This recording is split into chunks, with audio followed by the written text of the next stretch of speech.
On today's episode of Kilts and Culture with USA Kilts, we try Ireland's best-selling lager versus America's oldest brewery's lager. And America's favorite lager.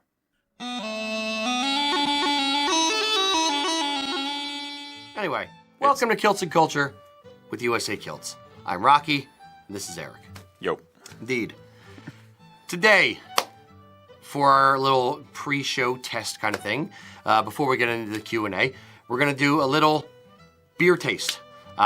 We picked the top-selling lager from the UK. We picked the top-selling lager from the US. Unfortunately, we figured out that is a very unfair fight because it's Harp versus Bud Light.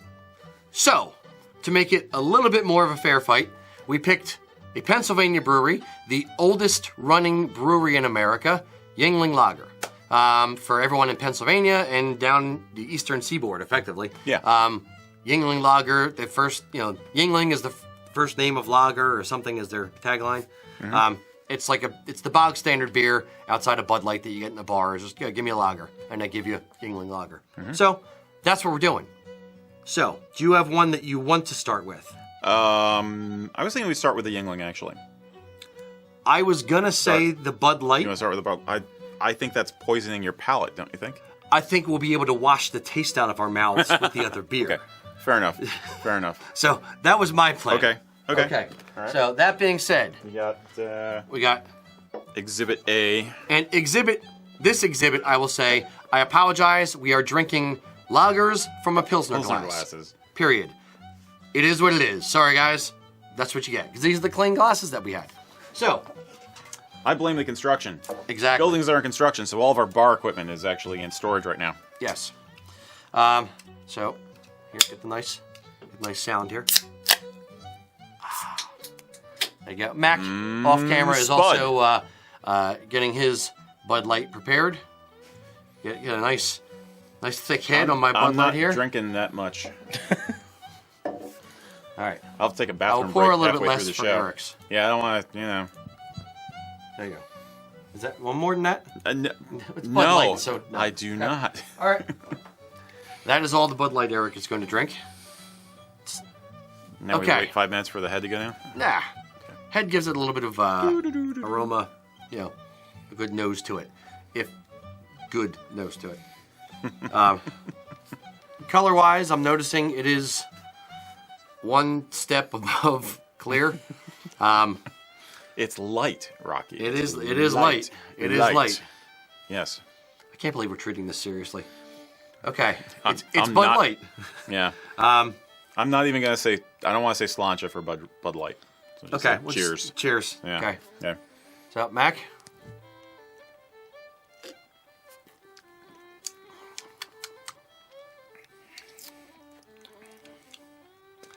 It's foamy. Yep. It's got a lot of water taste. Yep. Well, it is brewed with malt and hops, ratio different from the Budweiser, and it's distinctively crisp taste and fewer calories. So there you go. Now I can taste the lack of calories. I feel thinner already. I will say I'll give it the crisp.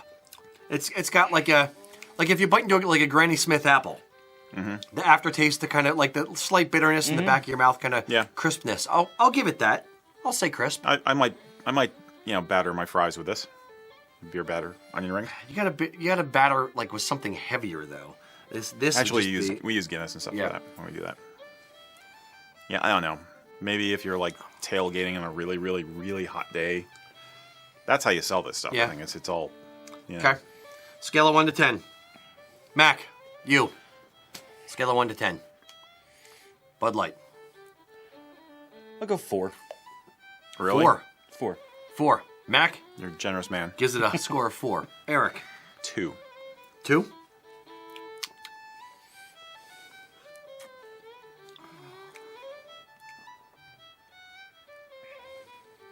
I'd say 2.4.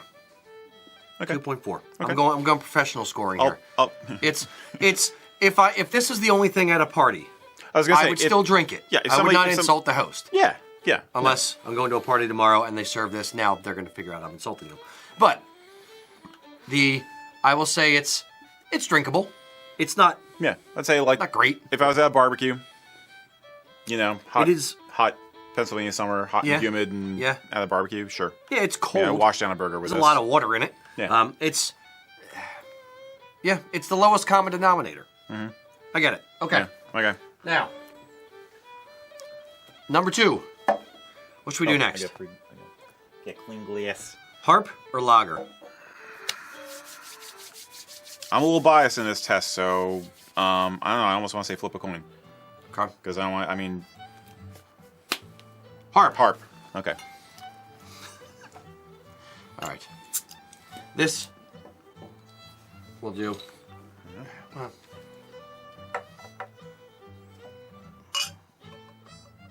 Oh, I didn't get the sound effect up close enough to the mic. Damn it. That's all right. How dry I am. So what can you tell us about harp, Mac? Harp. Let's see. Oops. I snuck a taste. Harp was first produced in 1960 by the Guinness Company in response to a trend among drinkers in Britain and Ireland towards continental lager. Continental meaning American lager, I'm assuming? Or I would assume that means Sure, it says continental. probably means Okay. German. I would think. I mean, UK continental. Brewed usually. in St. James Gate Brewery in St. James Gate, Dublin, is where it's currently being brewed. Yep. It's the best-selling Irish lager with a bright, pale golden, fruity nose, crisp and clean, slightly bitter upfront, smooth aftertaste. Okay. Let's see if we agree with those statements. Kind of a fruity nose. I see where they're going with that. 1960 though. It's a lot younger than I would have expected. 1960, yep. but- Okay. And Bud Light was 1982, by the way. Yeah, that was the whole light beer movement. Miller Yeah. and Bud. Yeah.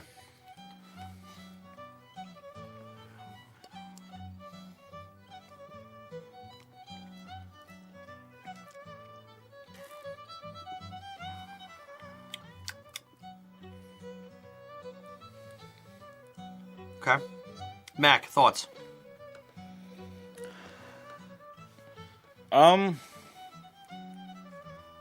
Good. Mac, what's happened? Good.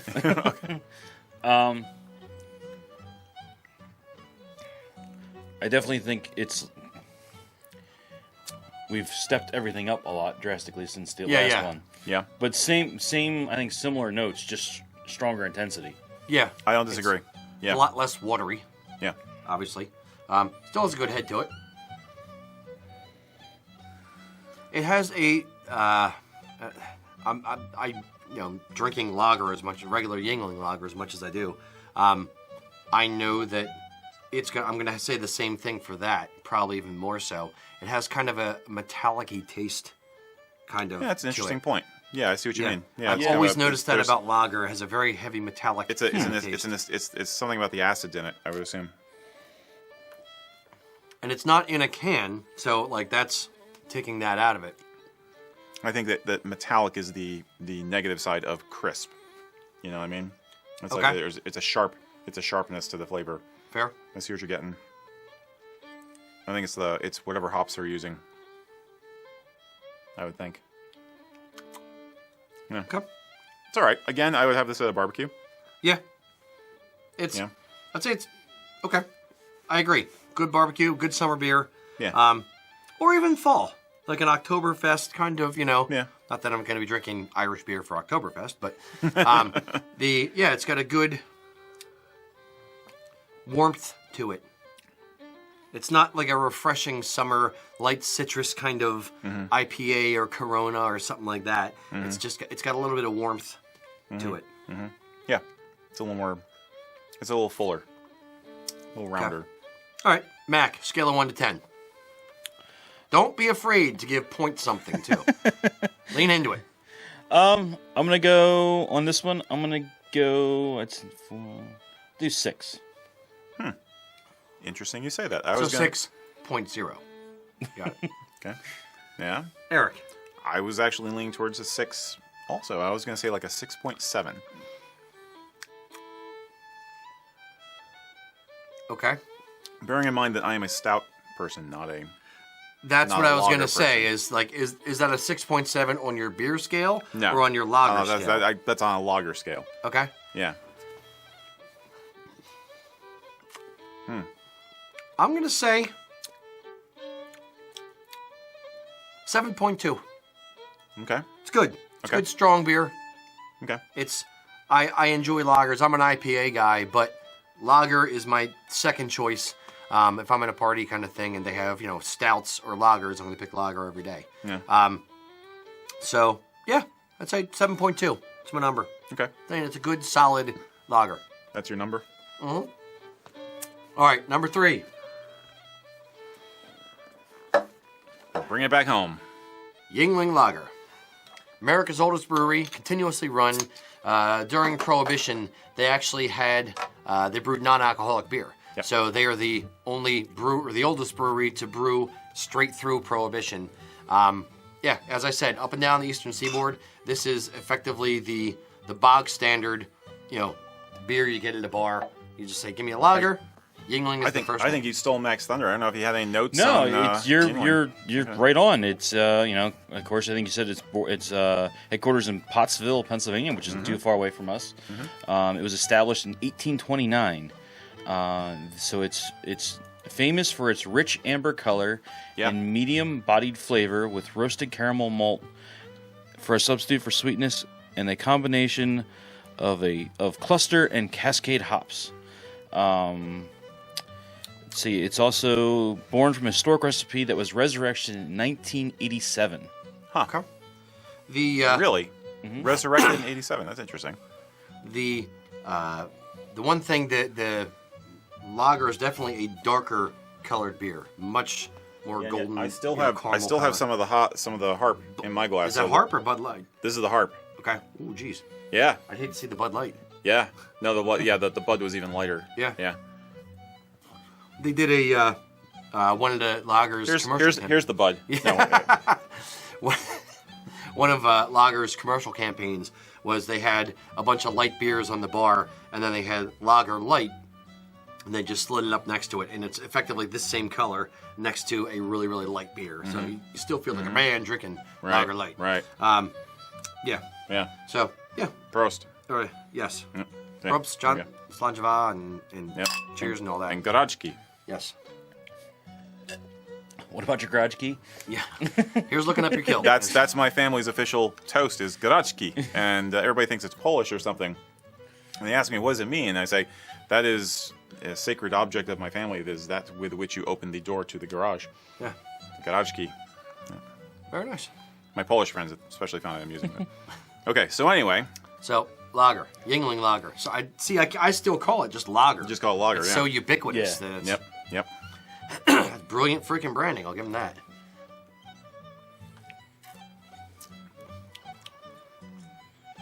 I get a lot more, this shouldn't be a lot, I get a little bit more hops, kind of bitterness in this. Yep. Again, the metallic-y top of mouth, back of mouth kind of thing. Okay. I'm not quite getting that, but... When you drink a lot of it in an evening, you get more and more of that.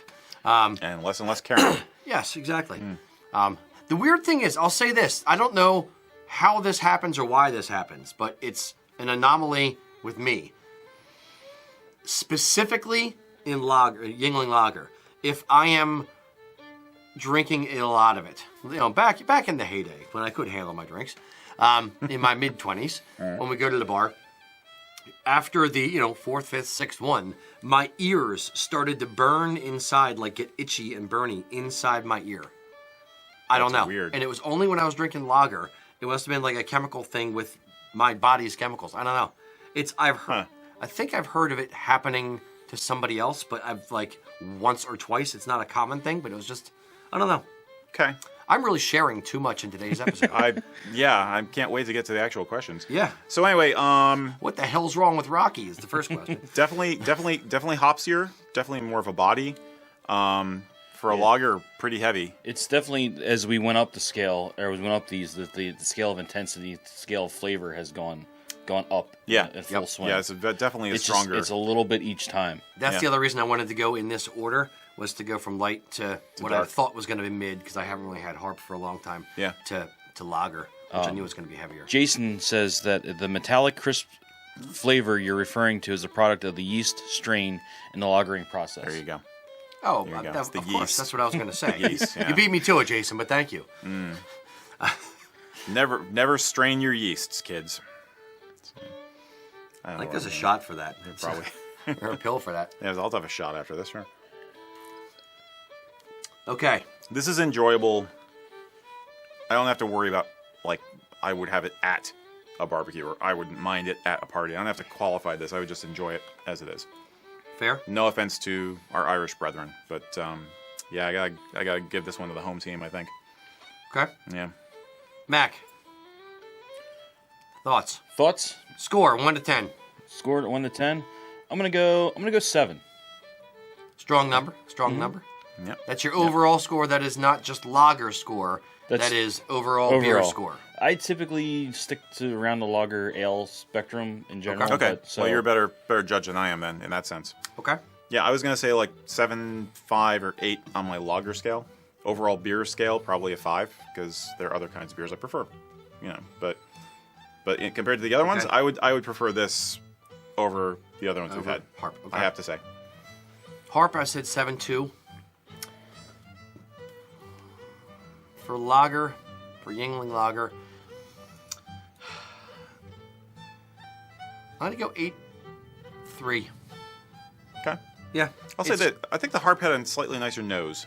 I don't really think about nose with beer as much, but yeah. I like the there was more of a floral, citrusy nose to the Harp, where this one is just just very yeasty and hoppy. It smells more like. I used to work in a bar, but it smells like a bar when you're cleaning up at the end of the night. It just smells like stale beer and that kind of thing. This is a little bit closer to that. I'll give you in the a good point. way. Yeah, in the best way possible. I'll give you the point about the floral, and from loving IPAs, you absolutely get the floral bouquet kind of thing. Floral bouquet, something like that. Whatever. With the citrus notes and the grapefruit kind of notes in it, and the hops that are so strong in IPAs. This is a little bit more malty, beery scent. Yeah, I think. I like this as a medium to light body beer. If you want something really light and crisp for summer, like I was saying earlier, I would go with the Harp. Yeah. This, at noon in August, I might prefer the Harp over this, but I'll say this as well. This smells like it tastes. It's not like it's a different nose to the beer from what it tastes like. Is that a good thing or a bad thing? It's just a thing. In this case, I think it's just a thing. It's just a thing. Yeah. Cool. All right. So, we're going to say Yingling Lager is the winner, kind of unanimously, and Bud Light's not. Go figure. We didn't talk about the alcohol content. Is there? Whatever. I'm just curious. Does Bud Light even have an alcohol content? It does not. I don't think it's listed on the can here. It's probably does it say rice? Yeah. Rice? Yeah. It's malt. Okay. So it's sake? 4.2. 4.2? 4.2? Yeah, it says in the can. Okay. Okay. Oh, you found it. Okay. Oh, you found it. Okay. And Harp is 11.2 fluid ounces Of alcohol. Of beer. Mac, you do a quick search for Harp alcohol content. No, 4.5. And lager. They're beers. They're all going to be about. Yeah, well, I just wanted to see if there's a big difference. Lager, who knows? About the same. All right, never mind. I'm used to hoppy beers that have like 7 or 8% alcohol, so you need to, have less of them. Yeah. Yeah. Cool.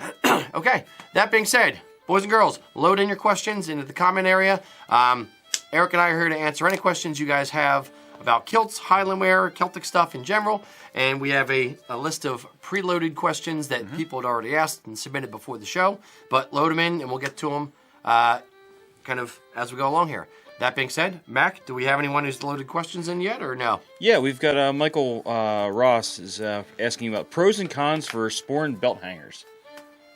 Okay.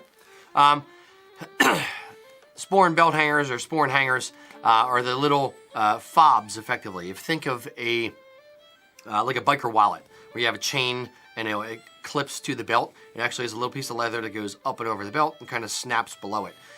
If you have two of those, you can hang your sporran from it. They're called sporran hangers. The pros are that for big guys, if you have a belly, the sporran, when you wear it with a sporran chain, actually underlines the belly and kind of rumples the front of the kilt. When you wear sporran hangers, they hang down from from right at either side of the belt buckle and negates the need for the chain in general. Therefore, it's a much cleaner, flatter appearance on the front of the kilt. Negatives, you can't spin your sporran to the side if you have to jump or jog for a second. You have to worry about it, bouncing in areas it shouldn't be bouncing. I'd say aesthetically, it's not necessarily as pleasing as a chain, and you have less flexibility with adjusting the height of where the sporran is hanging. So if you're trying to use a set of sporran hangers with a dress sporran and also throw them onto your day sporran, it's going to monkey with... You can't have the dress sporran lowered down a little bit so the cantle's not in the way, or have it higher up the way a day sporran is supposed to be a little higher than a dress sporran. You don't really have that flexibility. Some guys will try and spread the hangers out a little bit so they're hanging at an angle to try and adjust where the sporran is hanging, but it doesn't usually last. Basically, in the course of the day, the hangers are just going to naturally kind of gravitate towards being vertical. So it's just not as aesthetic looking. It's more of a practical thing than a fashiony thing, I think you could say. Yeah. If you're worried about the chain digging in from a comfort standpoint or a pressure standpoint or rumpling, like you said, then it's a very good option. The one thing I'll add as well is that when you're wearing, you must have a belt with it. Yeah. If you're wearing a vest or if you're wearing a dress sporran, this is a day sporran, but if you're wearing a dress sporran, which is the sporran with the metal cantle on the top and a little ball on the very top, you generally do not wear a belt because the top ball on the cantle knocks into your belt as you sit down, and it sits much closer to your belt than a regular day sporran does. So if you're wearing sporran hangers, it's tough to wear with a dress sporran because you need a belt to make it work, but you're not really supposed to, using my finger quotes there, traditionally, you don't wear a belt with a dress sporran. So I won't say it's a no-no, but it's a little bit of a faux pas-ish. Yeah, I mean, it's definitely not standard traditional. Yeah. It is definitely a convenience for certain body types, and if it allows you to wear the sporran whereas otherwise you feel uncomfortable wearing it, then sure, it's an effective means to an end. Yeah, but it's form follows function. Yeah, exactly. Form follows function, but it's not perfect for a formal look. Yeah. For casual, of course, doesn't matter. Yeah, but for big guys, like we say, if you're gonna wear a sporran chain with a dress sporran because you don't want to wear sporran hangers, then hook your sporran chain above the buckle on the side of your kilt, on the left side and the right side, and then that way your sporran chain hangs down from a higher point and from a further point on your side as opposed to lower in the back, so it doesn't really underline your belly as much. It's a good cheat to get around having to wear sporran hangers with a belt and a dress sporran. Mm-hmm. Cool. Sure. Very good. Next question, Mr. Mack. Is from Aaron Miller, and this might be better suited for you, Eric. Uh-oh. Do Vikings have tartans? No. Basically, at least not as far as we know from the archaeological record. We do know that certain colors were preferred in different regions. For instance, apparently red, for some reason, was very popular in the Danelaw, which was the area of Britain, Scotland, and the Low Countries and side of Britain that was controlled by the Danes for a few years. And you find blues in parts of Norway, but there's really not a tradition of Norse tartan per se. Yet. Yeah, well, I mean, yeah, I'm speaking old, historically, not contemporarily. Contemporarily, of course, it's all over the place. And there's a Norwegian tartan. There's like there's a a national, and of course, there's plenty of guys with Norse extraction, who like tartan. And I'm certain there was blending of fabrics and styles when, Norsemen encountered any of these areas. Like in Northern Ireland, I'm sure there was a lot of blending of clothing.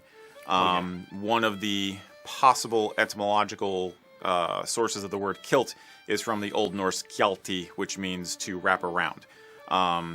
If you know better than I do, send me some resources, but that's one of the possible sources of the word that we know. So there's a connection there, but did they have tartan? Did the Vikings come off of their boats wearing plaid? Probably not, at least not as far as we can tell from the archaeology. They wouldn't come off, but they could have, where the Vikings are stronger, let's say the Orkneys, or somewhere in the north of Scotland, there would be some adaptation over time of what the locals are doing. Mm-hmm. But then you also get into a question of how far back in time does what we consider tartan go? Fair. If you go back to, you have the Czechs and the tweeds, things like the Falkirk tartan, which were more common. I'm sure somebody was wearing some kind of patterned cloth, but we don't have the archaeology to prove it. Or associated with a particular clan versus just a fun pattern. Well, and the clan thing has nothing to do with anything at that point. Yeah, that's exactly. much later. Yep. But hopefully that helps. Cool. Yep. Any others, Mr. Mack? Yeah, they're starting to roll in pretty good here. Nice. Okay. Thanks, guys. Right. So we have this kind of two questions kind of go hand in hand here between what Sean and James. One, Sean is he's going to his first Highland Games tomorrow. Cool. So have fun there. He's wearing a black utility style kilt, wearing a family T-shirt, and he has black kilt socks, Buchanan flashes. Is this an okay look, or something, or is there some things that he maybe want to change? And also, James is asking, along with the utility style kilts, how common are they in Britain and UK versus? Is this something that maybe they want to stick with or change Let's up? definitely take those as two separate pieces. Yeah. So I'll start with the second one. They're not common in the UK. They're an American, lack of a better term, bastardization of a Scottish kilt. The whole thing was really started by Steve Villegas up in Seattle from the Utila Kilt Company. Very, very nice guy. He just wanted to, effectively have a American style kilt, put guys in skirts kind of thing, but have it be functional, that you don't need a sporran, that it fell between your knees as you sat down. He originated I shouldn't say originated, but he patented the reverse Kunossi pleating, which means the pleats are knife pleated, but they meet in the back. They wrap around opposite directions. So that really started in, I want to say 99. In Seattle with Utila Kilt Company. It is not a big thing over in the UK. It's kind of been morphed and knocked off by dozens of companies in Pakistan, and other companies in America have done similar kind of things. But it is really more of an American thing than it is a UK thing. I will say the only exception to that would be that you do have some fashion men's skirts, which a lot of times are pretty much de facto a utility kilt.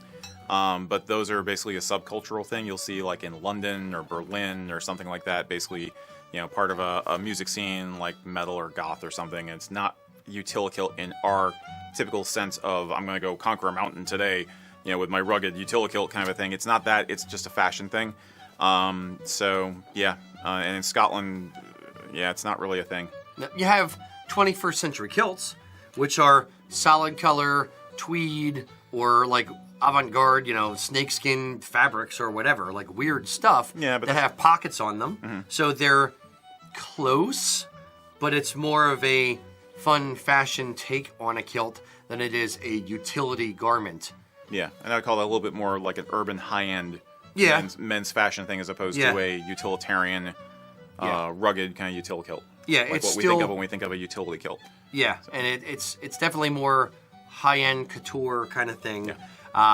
Although, Howie Nicholsby, the guy who owns 21st Century Kilts, would, he's the first to say that he's trying to bring it back to be daily wear like it has been for, a long time, blah, blah, blah. Right. That's kind of his angle on it, is putting guys in kilts, but it doesn't have to be tartan. It can be fun and funky, worn lower on the hips with pockets and whatever. Mm-hmm. So, there's different angles to it. Now, for the first question, the gent that's wearing the utility kilt family shirt, I'm assuming he means like a coat of arms or crest or something. It's Buchanan? Because of Buchanan the flashes? Yeah. Maybe it doesn't say that in the question. If you're wearing a utility kilt to a festival in America, that's a look that a lot of Americans would have. We are kind of doing our own thing-ish and mixing contemporary and traditional. We're mixing tartans with solids. I'm assuming that the reason you're wearing the tartan flashes is to give a little bit of your family tartan on the outfit, but you have a solid color kilt. So it's not uncommon. A lot of people do it. Yeah. If it's not necessarily my taste, but I don't find it offensive. You may get some people who are like, why are you doing that kind of thing? And I look down like you're standing right there with the flashes on the bottom. I see them. So it's not something that is traditional, but you're wearing a utility kilt, so you're already not traditional. So do what you want to do. Yeah, it's casual for a festival. Yeah. It's fine. I think the main goal is to show some pride in the family and to hopefully connect with other members of the clan, right? So you're broadcasting pretty well, so that's the goal there, and to be comfortable in summer heat at a festival. So don't worry about it too much. At some point, change up your outfit when you want to look a little more traditional or a little bit more put together for a more formal occasion. It's all there's all levels and all different styles of doing this depending on the context. Yeah. Context.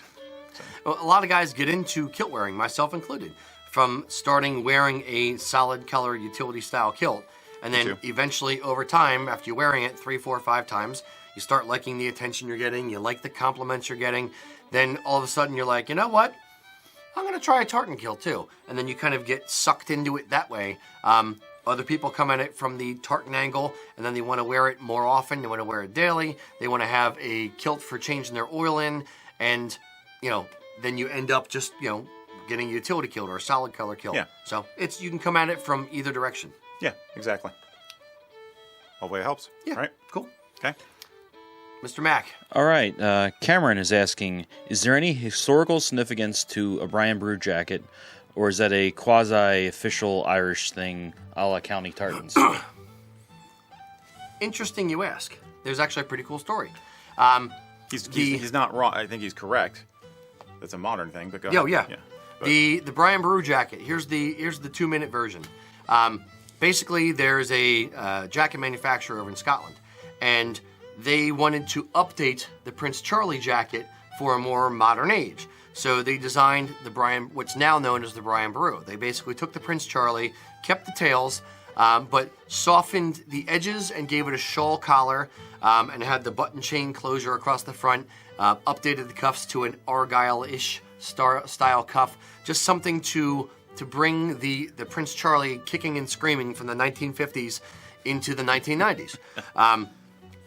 So the manufacturer, the tailor, went to a bunch of the kilt rental companies in Scotland and said, hey, we updated the Prince Charlie. What do you think? And he would send them a sample. And a lot of the companies were like, oh, this is really, really cool. That's a great job. We really like it.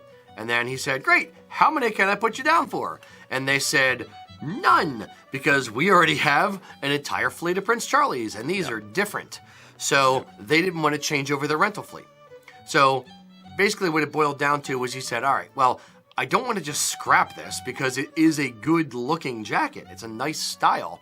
So he didn't want to just say, okay, fine, and throw it out. So he just said, okay, well, that was around the same time when the Irish tartans came out, and he said, all right, well, I can give it Irish buttons, Harp buttons, and I'll give it the name Brian Boru. And at the same time, he came out with what's called the Kilkenny jacket, which is effectively a different slant on the Argyll jacket. So you have the formal and semi-formal Scottish jackets and formal and semi-formal Irish jackets. It was kind of just invented out of thin air, but at the same time, it's a really cool looking style. And frankly, the Prince Charlie was kind of invented out of thin air. Yeah, so, absolutely. I mean, it's a throwback to, it's an homage to late 18th century, early 19th century coatees, the Prince Charlie is. But they jazzed it up for the 1920s. They put on what was at that time the popular style of jacket lapel. So your buddy was doing exactly the same thing with what he did. So it's modern, yes. It actually, though, has a really a more timeless look, in my opinion, to the PC because it doesn't have those pointy lapels on it. Yeah. It actually, the shawl collar has a much older tradition than pointed lapels do. So I like it. I actually like it better than a PC. Yeah. In terms of formal wear, it occupies the same space. And the PC came out of the regulation doublet, I believe. The regulation doublet was I think came out just a few years before it. Yeah, But basically they took around the the turn of the regulation. century. Yeah, the regulation doublet looks like a Prince Charlie, but they cut the flaps. There's flaps on the front and on the sides and in the back. The Prince Charlie just basically cut all those off except for the two in the back to make them tails. Right. And that style is called a coatee, and that was a standard Yeah. uniform piece going back to like the Napoleonic age. Yeah, Napoleonic coatee meaning- age. Yeah. And coatee meaning shorter in the front and sides Yeah. versus a jacket, which is longer. Mm-hmm. Yep, Yep. exactly. And now you know. And knowing's half the battle. Yep. And obviously, you need both. You need a PC and a Brian Boru to make sure you have a complete collection. Well, as well as a Kilkenny. yeah. Because you wouldn't yeah. want to go to a semi-formal event. And a sheriff mirror And then tweed for day wear. and tweed for day wear. Yep. Yes, exactly. Yep. And vests to go with all of them, of course. Of course. Of course. Absolutely. Very good. Any more, Mac? Yeah, actually, we've got a good bit of sporran questions coming in today. Okay. So we have Gary. We'll start with this one. Gary has a question about what would be our thoughts on be the best all-around sporran for day and dress if you had to choose one. For day and dress, like a single jack of all trades. Yes. You go. I'll let you pick and explain why, then I'll pick. And let's limit ourselves. One, you can't have more than one sporran. Can I make it up? Can I invent it myself? Sure. And this is one sporran that's going to go from... He's only going to have one. He only has Okay. enough to buy one sporran. His wife said you're allowed one. Okay. Never allowed to buy another one. So I'm pulling up at the truck stop at 7 a.m. to get my breakfast burrito, and I'm wearing this sporran, and I'm also wearing it that night to go to the opera. Sure. Okay. I think I would do a semi-dress with seal pelt and leather tassels, not bells, Okay. and maybe some studs on the flap to give it a little bit of bling. You see where I'm going with that? I though? do. I do. I feel it. I'm feeling you. Okay. I got a couple of reasons for that. It'd be the seal would give it a little bit of sheen and might look a little bit posh in the right light. And we're forgetting the fact that seal is illegal in the U.S. Yeah, you said I could have anything. Okay. So, it's faux seal.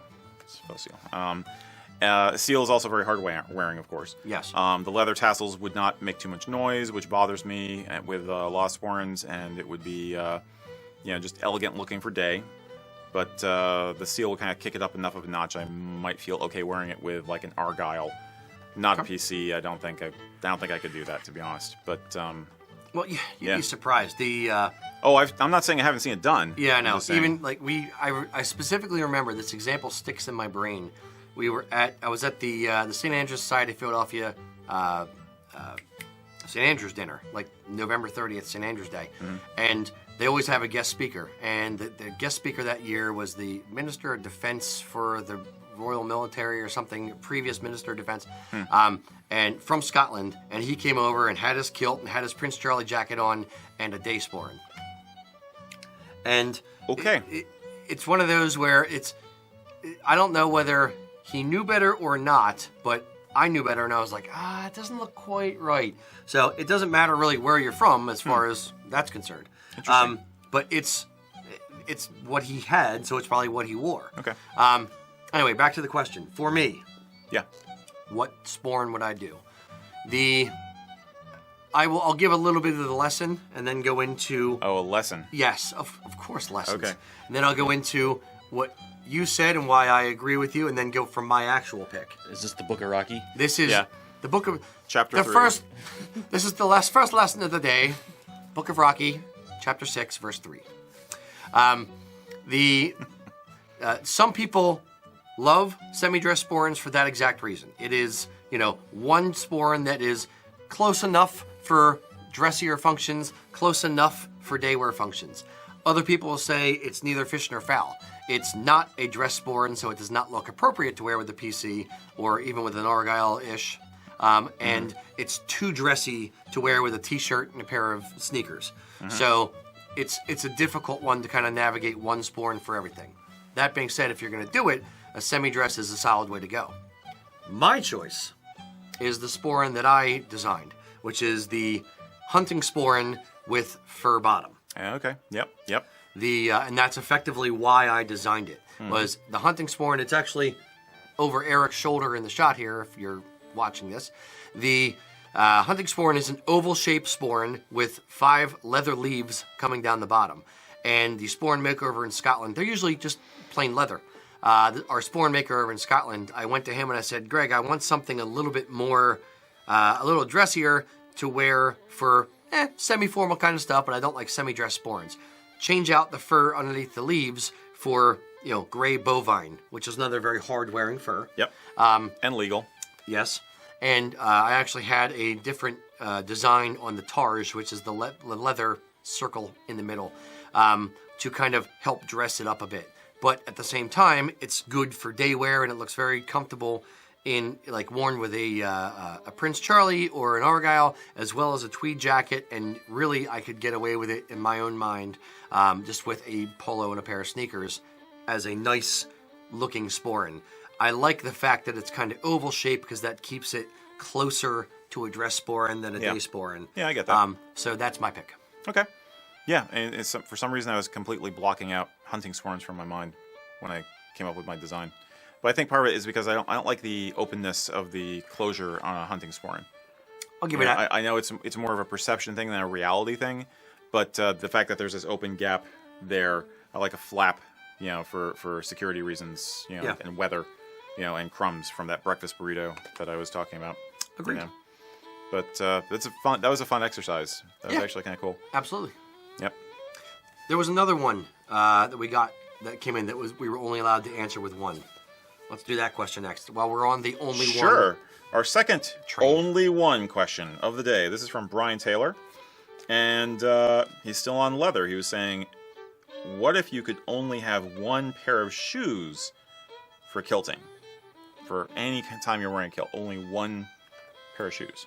Okay. What would it be? Do you want to go first, or do you want me? I'll let you go first. Okay. If I'm only allowed to have one, the shoes more so than the sporran would kind of dictate what you're allowed, how formal or informal you are.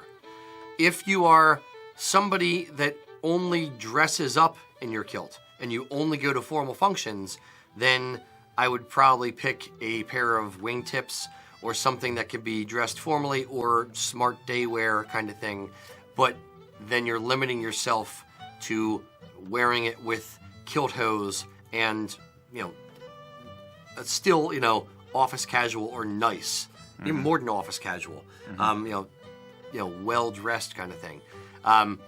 I wear my kilts daily. So I wear sneakers with them, 4 days a week in the winter, maybe 2 days a week, and then, wingtips or ghillie brogues the other days. So for me, it would be I would take that question and say, okay, how do I dress in my kilt most often? And then dress appropriate for that. And if I was only allowed one, then I'd have to nix something. And for me, I wear my kilt often enough with sneakers that I would then have to say, okay, fine, then a nice pair of sneakers, if there's such a thing, versus wingtips or ghillie brogues, because that I would have to be dressed up all the time for. And as you can see, I'm not dressed up in my daily life. When I'm running to the store, when I'm in the work, when I'm climbing ladders in the warehouse or whatever, wearing dress shoes would be weird for me. So for me, if I had to sacrifice either wearing a kilt formally or wearing a kilt casually, I'd have to sacrifice the formal because I like it too much and I wear it too much and I'm not that dressy that often. I get that. I think I'm a little lucky because right now a kind of shoe that I like for this purpose, for this exercise, is fashionable, so it's easier to find. But basically I would go with the tall Victorian style walking boot. Basically, you can get them with broguing. I have a pair from Bass right now, which I really like. You can get them in a high polish, or not really high polish, but polished. Patent. Yeah, or as opposed to have a soft suede kind of finish. And they look fine for casual, and they're passable for a lot of nicer occasions too. I would not wear it again. Probably wouldn't wear it with a PC. But how often do I wear a PC? Like maybe if I'm going to a friend's wedding or something, that's about it. For me, if I'm dressing up, it's usually tweeds are as far as I'm going. Sometimes an Argyll with an alternative vest or something like that, if it's for an evening. But for most of the evening occasions I'm thinking of, something like that, it's subtle, but it's got a little bit of height, so it still looks good. It's a very traditional shoe. The design basically hasn't changed in 100 years. And I find them comfortable. So that would be my go-to. Now, if they ever stop making them for regular shoe stores, I'll have to go to Reenactment Supply to get them, but you can just buy several when they're selling out. I've been known to do that kind of thing, actually. So have but yeah, I think that would be my go-to. Yeah. So a little more formal than your sneakers. I will say this. Luckily, we are able to afford 2 pair of shoes. So we don't have to choose. Yeah, there's that. Indeed. Next. Okay. Mac? Okay. The Michael's asking, how did weathered tartans come about? And there's also, I missed who asked this question. When choosing a tartan, which do you choose? Do you choose the modern, the ancient? How do you go about choosing which one of those? Sure. Yes. Exactly. The weathered tartans came about in I believe it was the 1950s. There's a mill over in Scotland called DC Dalgleish. And the story, and I'll use that term, story, goes that Kenny Dalglish's father, who was the owner of the mill at the time, was given a scrap of tartan that was found in a bog, and he kept it under lock and key and historically reproduced the actual colors that were in the tartan, and the blues turned to gray and the greens turned to brown to weather the tartan. They actually coined the term reproduction. When pressed about this by the Scottish Tartan Society, they basically said, well, we don't have that scrap anymore, and we kept it under lock and key, but it's not here. We gave it back to the owner. So it's really a question of, was the story BS or was it true? It's kind of immaterial at this point because they're a thing now. At this point, yeah. So Dalgleish copyrighted the name reproduction as it goes, as far as tartans, to look like they were just effectively pulled from a bog or old looking tartans. When they started to become more popular, the other mills couldn't use the word reproduction, so they started using the term weathered. And then also the term muted kind of came in, was invented by House of Edgar, I believe, to slightly differentiate their color palette from the weathered color palette. Instead of grays and browns, House of Edgar was using an olive green and a stormy sky blue and blood red kind of colors. Which of those do you pick? Whatever one you want. Basically, think about it as far as a pure capitalism standpoint. If the mill has one Buchanan tartan, then you get one to pick from. And if there's a couple different mills, you can choose from whichever mill you want, but they're all going to look effectively the same. So one mill at some point in history had the idea of, okay, well, if people don't like the Buchanan modern, let's make Buchanan ancient, where we lighten the colors up. Or let's make Buchanan weathered, where we turn the colors to browns and grays and that kind of thing. So they're giving a Buchanan who walks into the shop 3 options versus 1 option. So that's kind of how the different color palettes came to be. It was very much just to give consumers choice and have more bites at the apple. Which one you should choose for formal versus day wear, honestly, it doesn't matter. I got married in the Scott Green weathered tartan. Just because it's browns and grays doesn't mean that it's less formal than the Scott Green modern tartan, which is, bold green or like a bottle green and a navy blue and that kind of thing. It all boils down to, for an outfit, for how formal or casual it is, what you're pairing it with. If I have on a dress sporran and a Prince Charlie or a black Argyll jacket and a bow tie and that kind of thing, then it's formal. If I wear a weathered tartan with a day sporran, a pair of sneakers, and a polo shirt, then it's casual. It's really, when it comes to kilts, it's really about all the accessories, not actually the kilt itself. The kilt is the most versatile garment that I can think of, where you can dress it up or down. It's not like a pair of cargo shorts or dress pants. It's both. You can dress it however you want depending on the accessories you choose. Cargo dress pants. I just threw up in my mouth. Cargo dress pants. Yeah, I think you summed it up very well. Now, the only comment I'll make is the Outlander tartans are weathered, technically, right? Yes. So what's ironic is the fact that the whole idea of the reproduction weathered tartans is a modern invention. It's basically, it goes back to, you said the 50s, I believe, yes. At the latest. If you go back, if you went actually back to the 18th century and you were wandering around with Jamie Fraser, like a real Jamie Fraser, minus the cavalry boots, he would not be wearing this weathered drab tartan. The colors were a lot brighter. They're a lot more vivid, you know, and that was one of the ways you showed pride and just enjoyed life, frankly, and showed wealth. You know, basically, you know, the bright colors were signifier of, you know, being able to afford the dyes to weave a nice, bright colored cloth. So this whole weathered is old thing is just like in the movies where you see a medieval movie and they assume, oh, it's the Middle Ages, so everything was drab and muddy and ugly and all that. And Max over here laughing because they don't, you know, that's just a modern assumption.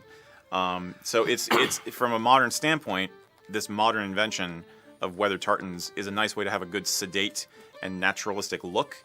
If you want to be really historical and traditional, you might want to consider the modern or the ancient palette instead. I will point something out, though. Okay. All the mills, Loch Carron, Strathmore, House of Edgar, Dalgleish, all the mills are less old. Let's say, I'm not sure exactly how old they are. I think I know where you're going. Let's say 1900s. The mill that was in existence, the main mill. Do you mean 1800s when you say 1900s? No, I mean like 1900s. Like 20th century. Correct. Okay, go ahead. They're not, you know, hundreds of years old. Loch Right. Carron and them are, you know, they're older than 50 years, but they're not like 500 years Gotcha. old. The oldest mill, I shouldn't say the oldest mill. One of the main mill that was weaving tartans in the 1800s was Wilson's Bannockburn. Certainly the most famous. Yes. And Wilson's, their color palette, they didn't have modern and ancient and whatever. They just had their colors. And the green, the Wilson's of Bannockburn colors. There's a couple mills that do reproduction. Not, you know, forget the term weathered for a second. They did reproduction of Wilson's colors. Strathmore does it. You have a kilt. Yes. Yes. Yep. That's a Strathmore kilt. Yep. Or a Strathmore material. Basically they used navy blue, scarlet red, so a bold red. Yep. But for green, they always used olive green. So in today's terms, it's kind of a mix of muted and modern together. But that was just what they did. That was the green color that they chose, and they said, that looks good, that's what we're doing. Sure. Keep in mind, a tartan is defined by the thread count. So and the thread count does not say, you know, Pantone number 86273Z color green. It says green. It says blue. It says black. It says red. So if you're when you go to a mill, it's their interpretation of what green means. There's no, it must be this exact thing unless it's specified or unless it's a branding exercise. Right. But it is green as far as the tartan registry is concerned. So the specific colors of green are really up to the mill and what they find is commercially viable. And in the case of Wilson's, their green was a muted olive kind of green. I just want to make the point that Jamie Fraser would not have looked like he was covered in mud. Agreed. He would have been brighter colors. Yes. Yeah. I wasn't trying to dispute that. I was just going back to the muted modern to make that point. Now, this is a tangent, and forgive the shaggy dog, folks, but why don't you touch on the origins of dress tartans real quick? The origins of them? Origins or history or, you know, what do people need to do? People even worry about dress tartans for the most part? We have one or two which are popular with people. Yes. But for the most part, and not every clan has one. So. Correct. No, dress tartans are different from hunting tartans. It's not the color palette, because you can do, well, you kind of have to, like, color palettes, we mean ancient, muted, modern, weathered. Those are color palettes. What colors of green or what colors of blue, but the thread count, the actual design is the exact same. some clans, if they have 2 tartans, may have a hunting and may have a red version.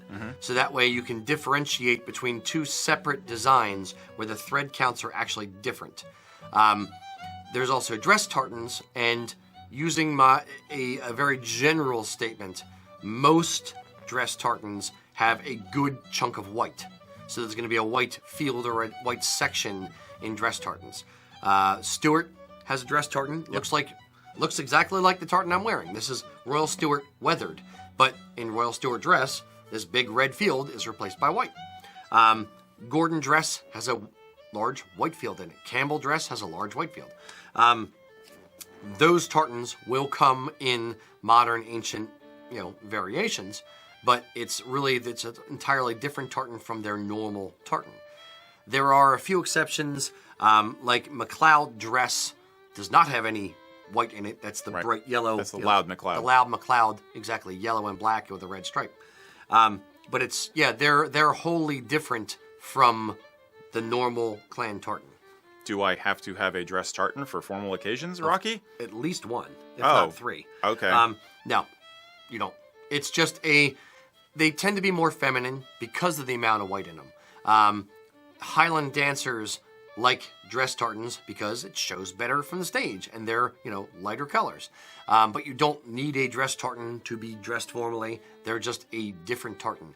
A lot of guys kind of shy away from them because they have a little bit more feminine angle to it because of the white. But it's not specifically for women. It's not specifically for dress. It's a design. If it's one of your family tartans or if you just happen to like it, have at it. There you go. Cool. That's all I have to say about that. Thank you, Rocky. Thank you very much. Should I do another one, or you want to do one? Well, this kind of ties If they're coming in live, they get... Yeah. This kind of ties in what you guys are talking about. Edward is asking what the difference between a traditional and a tweed kilt is. Since we are seeing a lot more images of them online of late, especially tweed kilts. Did he ask that question? I think he did. It's earlier? Okay. All right. There is... You're mixing 2 things. You're mixing traditional kilt and tweed kilt. You can have a traditional tweed kilt, meaning a traditionally tailored kilt that happens to be made from tweed cloth. I have a traditionally tailored kilt that is made from wool tartan cloth. Tweed has been around as a fabric for quite a long time, especially woven in the Outer Hebrides. There's one of the Maclay prints is of John Brown. Yep. Wearing Maclay was an artist who painted a bunch of different Highland clans, a member of Highland clans. When were the paintings from? 1800s, was it? Well, it's 1870s, I think no, 1880, like 1882, 1884, somewhere in there is the published date of the Highland clans. Okay. Which is the commission book he did for Queen Victoria. Okay. Yep. But I think. Yeah. I'll double check that. But at least one of those prints is John Brown, which is a famous Scot, in a tweed outfit with a plaid day plaid over his right arm. So tweed kilts and tweed jackets have been around for a long, long time. Remember, this isn't just about clans. It's about the kilt. And if you're in the middle of nowhere, it's also about fashion. And if you're in the middle of nowhere and your tailor has a really cool looking tweed, we tend to romanticize things and say, this is how it was. This is the only way it was ever. But it's not necessarily true. They were people just like we are. They enjoyed fashion just like we do. Not necessarily to the same degree, because clothes were much more expensive, a commodity, but they would enjoy fashion as well. So if somebody walks into his tailor's and the tailor goes, wow, look at this tweed I just got, and the guy gets a wild hair and says, hey, you know what? I really like that tweed. I want a tweed kilt out of that. Yeah, make me a kilt. The guy would say, okay, fine, and make him a kilt out of it. So it does have, and tweed is a very Scottish product. Yeah. So it does have some historical precedent. It wasn't widely popular, but yes, it was done. Yes, there are photos and paintings of gents in the Highlands and in Scotland wearing tweed kilts. Mm-hmm. So it is, and that was more of a fashion-y kind of thing, but it was done. It's not nearly as popular for kilts as tartans, but it was done. Yep. and some of the kilts which we perceive as being solid color, like completely monochrome, would, from a technical standpoint, still be a tweed because we're talking about the weave of the fabric and how the fabric is produced. Or you might see an image of what looks to be a solid color kilt, but it's a painting or a photograph or a sepia tone photograph, something an old 19th century thing, and you can't see the pattern because it's very, very subtle and it's just been lost in the imagery. So if you have a hankering to wear a solid color kilt or a tweed kilt, you're not being untraditional. It's not a modern thing. Unlike the weathered tartans we were just talking about, a tweed kilt is actually very, very traditional, at least going back to the Victorian times, and probably earlier than that, just not documented. Yeah. The thing I would say about tweed kilts, however, I've owned a couple tweed kilts. The one thing that you kind of have to be cognizant of is that it kind of felt a little off to me.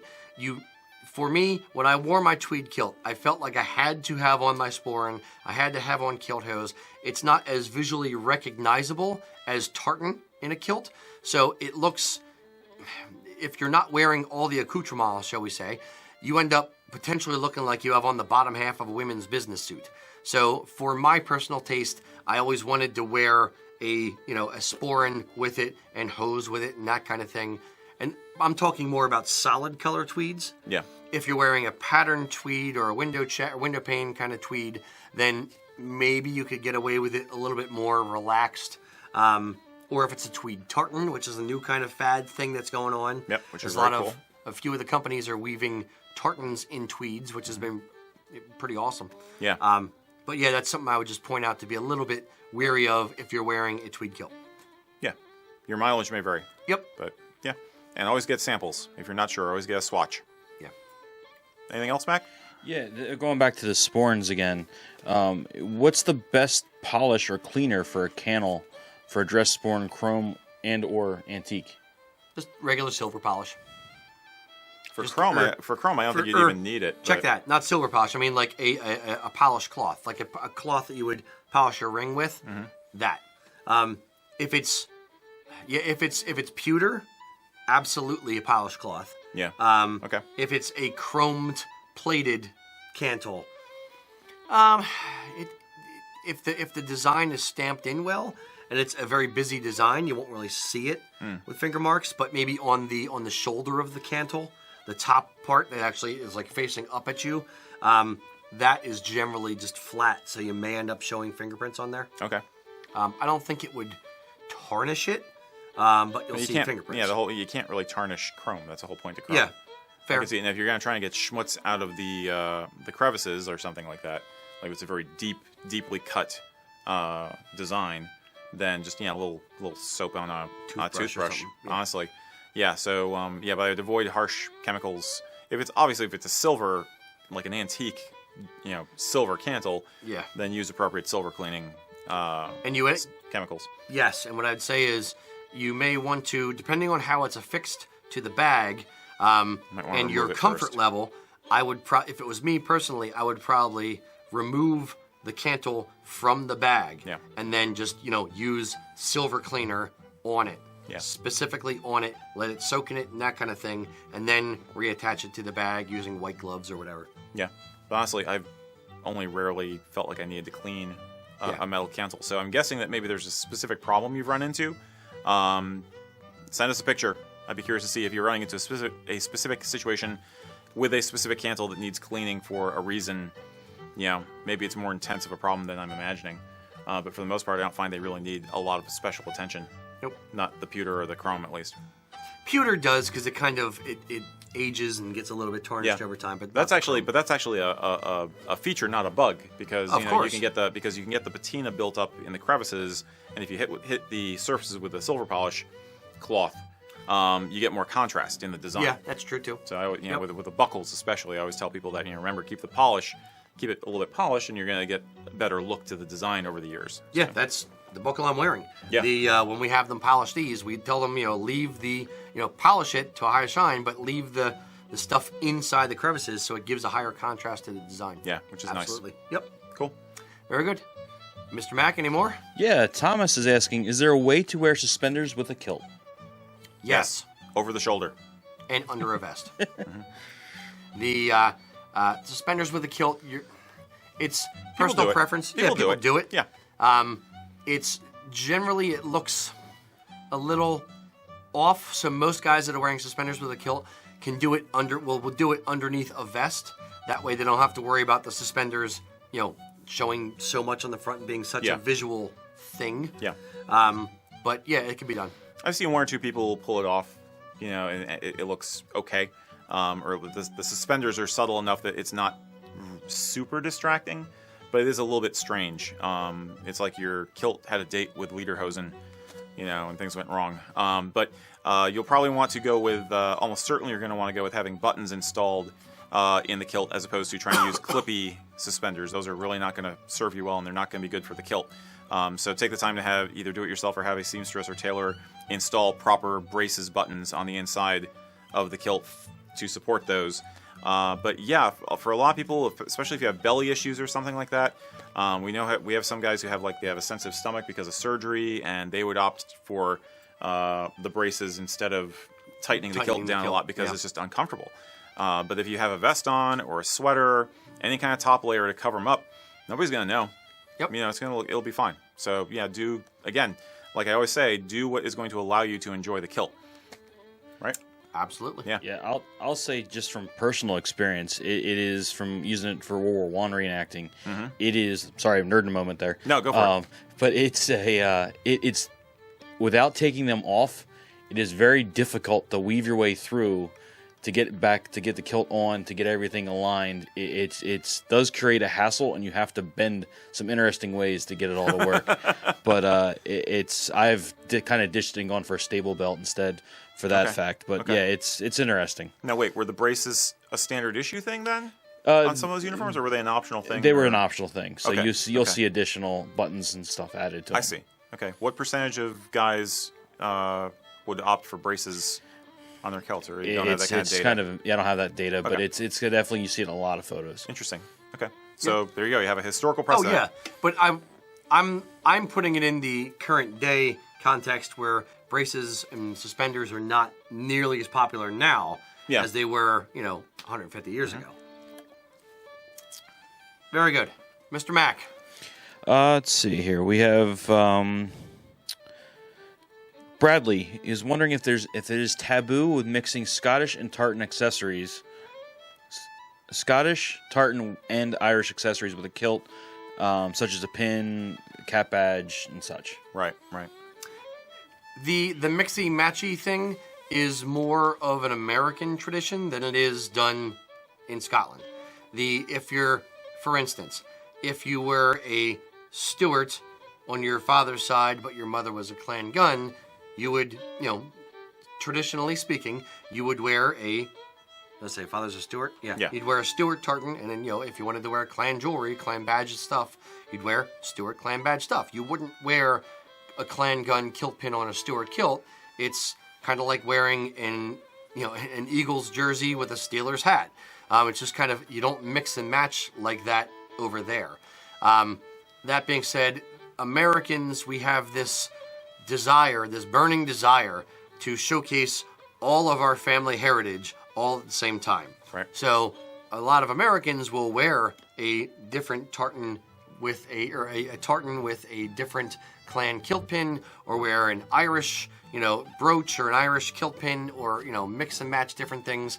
I've seen guys wear a kilt with different tartan flashes, just in the name of trying to incorporate their entire family history into one outfit. It's not wrong. It's personal preference to a degree, or it's your personal comfort level. It's your life. You're doing what you want to do. It's your statement to the world. How the world interprets that statement is up to the people in the world, but it's up to you. Like there's guys who will wear they're half Native American and Scottish, so they'll wear Native American jewelry or turquoise jewelry on their kilt, or wear a Scottish tartan to a powwow or that kind of thing. And that's what they want to do. Certain people love that and think it's awesome, and it's, kind of incorporating their entire heritage into one outfit. Other people will say, back to the semi-dress sporran kind of argument, it's neither fish nor fowl. You should do one when you're at this event and the other at that event. It's personal preference. It's up to you. You're the one wearing it, not them. People might judge you, but they could judge you for dyeing your hair blue or being bald. Who cares? It's definitely an American thing. Now, that I would say, just choose what you're doing for the context. Like, I would not go to a clan meeting, like that's just all the Buchanans together, and then have your Irish bling on the kilt that day. If you're going to a festival, like the one we have here, Celtic Classic, which is a pan-Celtic festival, it's part Irish, part Welsh, part Scottish, it's everything. Then mix it up and enjoy it. Personal life, going to the grocery store, sure, mix it up and enjoy it. There might be occasions where you want to just represent the Irish stuff. St. Patrick's Day, maybe you have an alternate kilt, like a solid color kilt or something, and you bring out the Irish accessories with that. So, don't limit yourself. Don't feel like you have to have one uniform that you have to have when you're kilted. And just choose what you're wearing based on the day. Yeah, you are living your life in this. It's up to you. You decide how you want to represent yourself to the world. You have to be comfortable. Nobody else. Yeah. Just you. Right. Yeah. Mr. Mack. Alrighty, so we have Robert asking, is it acceptable to wear a modern style collared tuxedo shirt and bow tie with a PC outfit for a formal event? Collared tuxedo shirt. That's how it's worded. Like a turn-down collar. I'm as guessing. opposed to a wingtip. Sure. Did we just shake our heads at the same time? I think we just both went like this at the same time. Night at the Roxbury kind of. Sure. There's no. I've seen it done. Yeah, it's done. Let me preface it by saying this. 99% of the time, when you're at a formal function in a kilt, 99% of the people there will have no idea whether you're wearing it properly or not. They won't know that you're supposed to be wearing a stand-up collar, your wingtip collar with a bow tie and a Prince Charlie. Most people won't go that far. Most people won't know that you're not supposed to have the studs going down the front. You're supposed to have a placket covering the buttons. So ultimately, it's really not going to matter. There's much bigger faux pas. There's much bigger things to worry about than the collar on your tux shirt versus what color hose do you wear and that kind of thing. It's all about the overall outfit all put together. Any one single little detail, and I consider the collar to a degree a little detail, is not going to throw off the entire outfit and you're going to be kicked out of the event and drummed down at a police station. That's a minor detail that you shouldn't get too wrapped up in. But I'd say ideally you get a wing collar shirt with a little tiny stand-up collar and then the little wings right here, a bow tie, and then placket over the buttons. If you don't have that and you're in a pinch and you already own the other shirt, wear it. Yeah. I would prefer the turn-down collar with an Argyll, just from a stylistic standpoint. So you could do it. My personal preference would be to go with the wing collar. But yeah, what he said. Mr. Mack. So we have AJ asking about cheater pleats in a great kilt. How often do we see that? Is that something that is done a lot? That's a good question. He's planning on getting a second one for his stage/metal use. So okay. he's trying to figure out how he wants to do that. If it's for a performance costume and you need to be ready to go on time, I would certainly consider it, because if you're up on stage, nobody's going to know, and you need to cut all the corners you can so that you have less to stress about before it's time to go out. Yeah. So from a technical standpoint, I'd say don't worry about it. But let's backpedal half a second, explain what they are. Okay. When you're wearing a great kilt is literally just, like you see in Braveheart and those kind of movies. A great kilt is literally a length of fabric, effectively 4 yards, give or take, double width, that you lay out on the floor. You kneel down and you hand pleat the back or the middle section of the cloth. You slide a belt underneath it. You lay down on it. You wrap one apron on this side, one apron on that side. You connect the belt. You stand up. You whippity-doo-dah, wrap things around, put a bread chip at the shoulder, you have on your great kilt. What he's talking about is what are called cheater pleats, where instead of having to sit down there, kneel, and hand pleat the kilt each time, you just sew in a 4 to 6 inch section in the center of the kilt so that you can just literally lay it out and it's already sewn in that section. Then you lay down, slide the belt, boom, whippity-doo-dah. Whippity-doo-dah. Whippity-doo-dah. So, yes, cheater pleats are a thing. Yes, people can do them.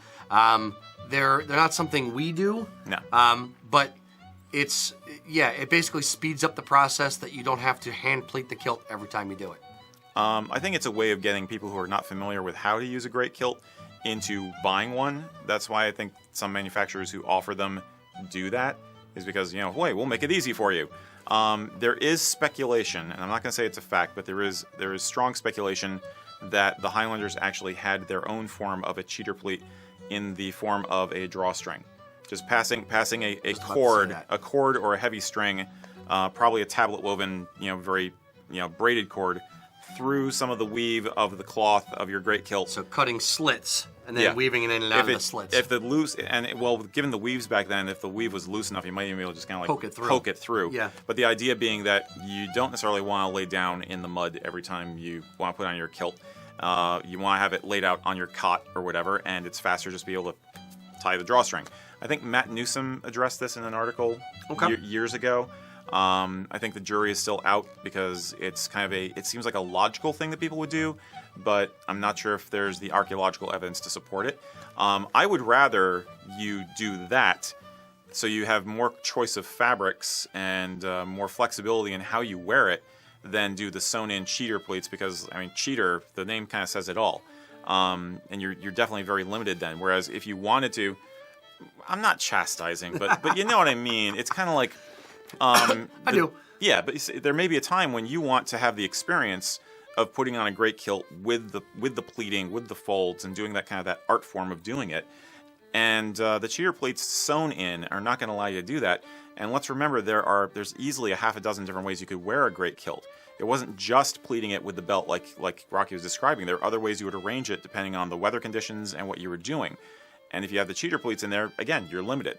If you do the drawstring thing, you can get any tartan you want, just because you're buying the yardage, basically, and you can change it up. So I would say this, Am I wrong? No. Okay. No, based on the location of the cheater pleats and the permutations of what you would do with a great kilt to wear it, then that wouldn't meaning pulling it up over your head or tying it or moving things around to make pockets and that kind of thing. That wouldn't be affected by the cheater pleats because they're just in the belted area anyway. Perhaps. That being said, sometimes you didn't. No, yeah. I'm getting to the good part. Okay. I'm getting to the agreement with you part. Okay. That being said, a great kilt was a utilitarian thing. It was a blanket. It would be your sleeping bag. It would be your cover. It would be whatever you need in the middle of nature. So it was an all-purpose blanket that you wore as a house. It's like you're a turtle in a shell. So the drawstring thing, you could actually just remove the drawstring and just be left with little tiny slits. If you have the cheater pleats in, you couldn't roll it out as a blanket and curl up in it because it would be constricted in the cheater pleat area. Yep. That's what I'm getting at. I agree. It's hard to invite someone into your kilt with you if you have cheater pleats. That's true. Mm-hmm.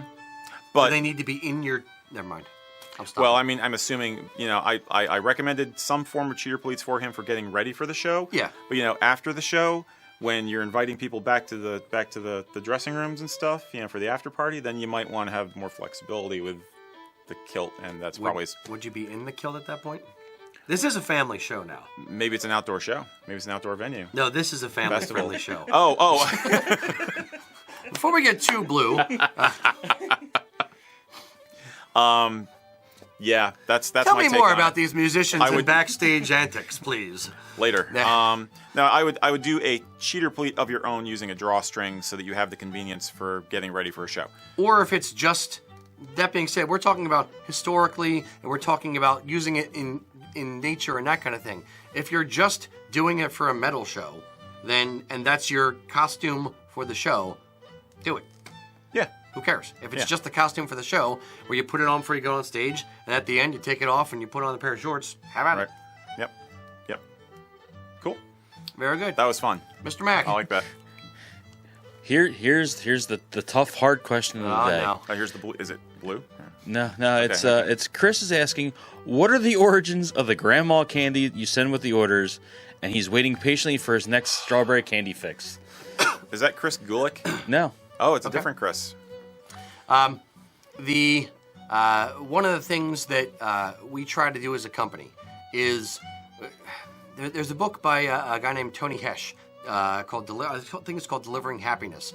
He was the guy that was the CEO for the company Zappos, and I read the book, and it was a very insightful way to look at customer interaction and really ooh and wow the customer. They have an experience like where they want to wow every single customer, whether they're upgrading them to overnight shipping, whether they're, telling them, oh, your shoes didn't fit. Well, I'm going to send you out a second pair, throw out the first pair, and just kind of giving the customer the best experience that you can give that customer. So knowing that we just can't overnight ship things at our cost because we're not quite that big, and we can't just, give things away willy-nilly, one of the things I was trying to instill in our company was different ways to really impress the customer, to make them loyal to our brand and want to shop with us. Little tiny things that we could do that wouldn't necessarily be a lot of money or cost no money. Returning emails within 12 hours or instantaneously. An order prints off, we have it out the door the same day. Those kind of things, just ways to impress the customer. And I got the idea that, we used to send, a few business cards out with every order, effectively asking the customers, hey, tacitly asking the customers, if somebody asks you where you get this, here, you can just hand them a card. So we're asking them to advertise for us, but we're not giving them anything other than the product that they bought. So as an incentive, as a way to ooh the customer and wow them a little bit, or make them go, at least, we figured candy. Who doesn't like candy? So we got the little old grandma hard candies of, the strawberries and butterscotch or whatever, that everybody at least tolerates, if not likes. And we put a few of those in with with a couple business cards, and we hand those out to the customers. It's just a way to make the customer open up the package and go, that's nice. They did something else nice for me that wasn't expected. I was going to put it in less capitalistic terms. I was gonna say I'm honest. No, it's cool. But I think from having worked in the sales area as long as I have, when we have people come to the store in person, we say thank you. We are genuinely grateful for the sale.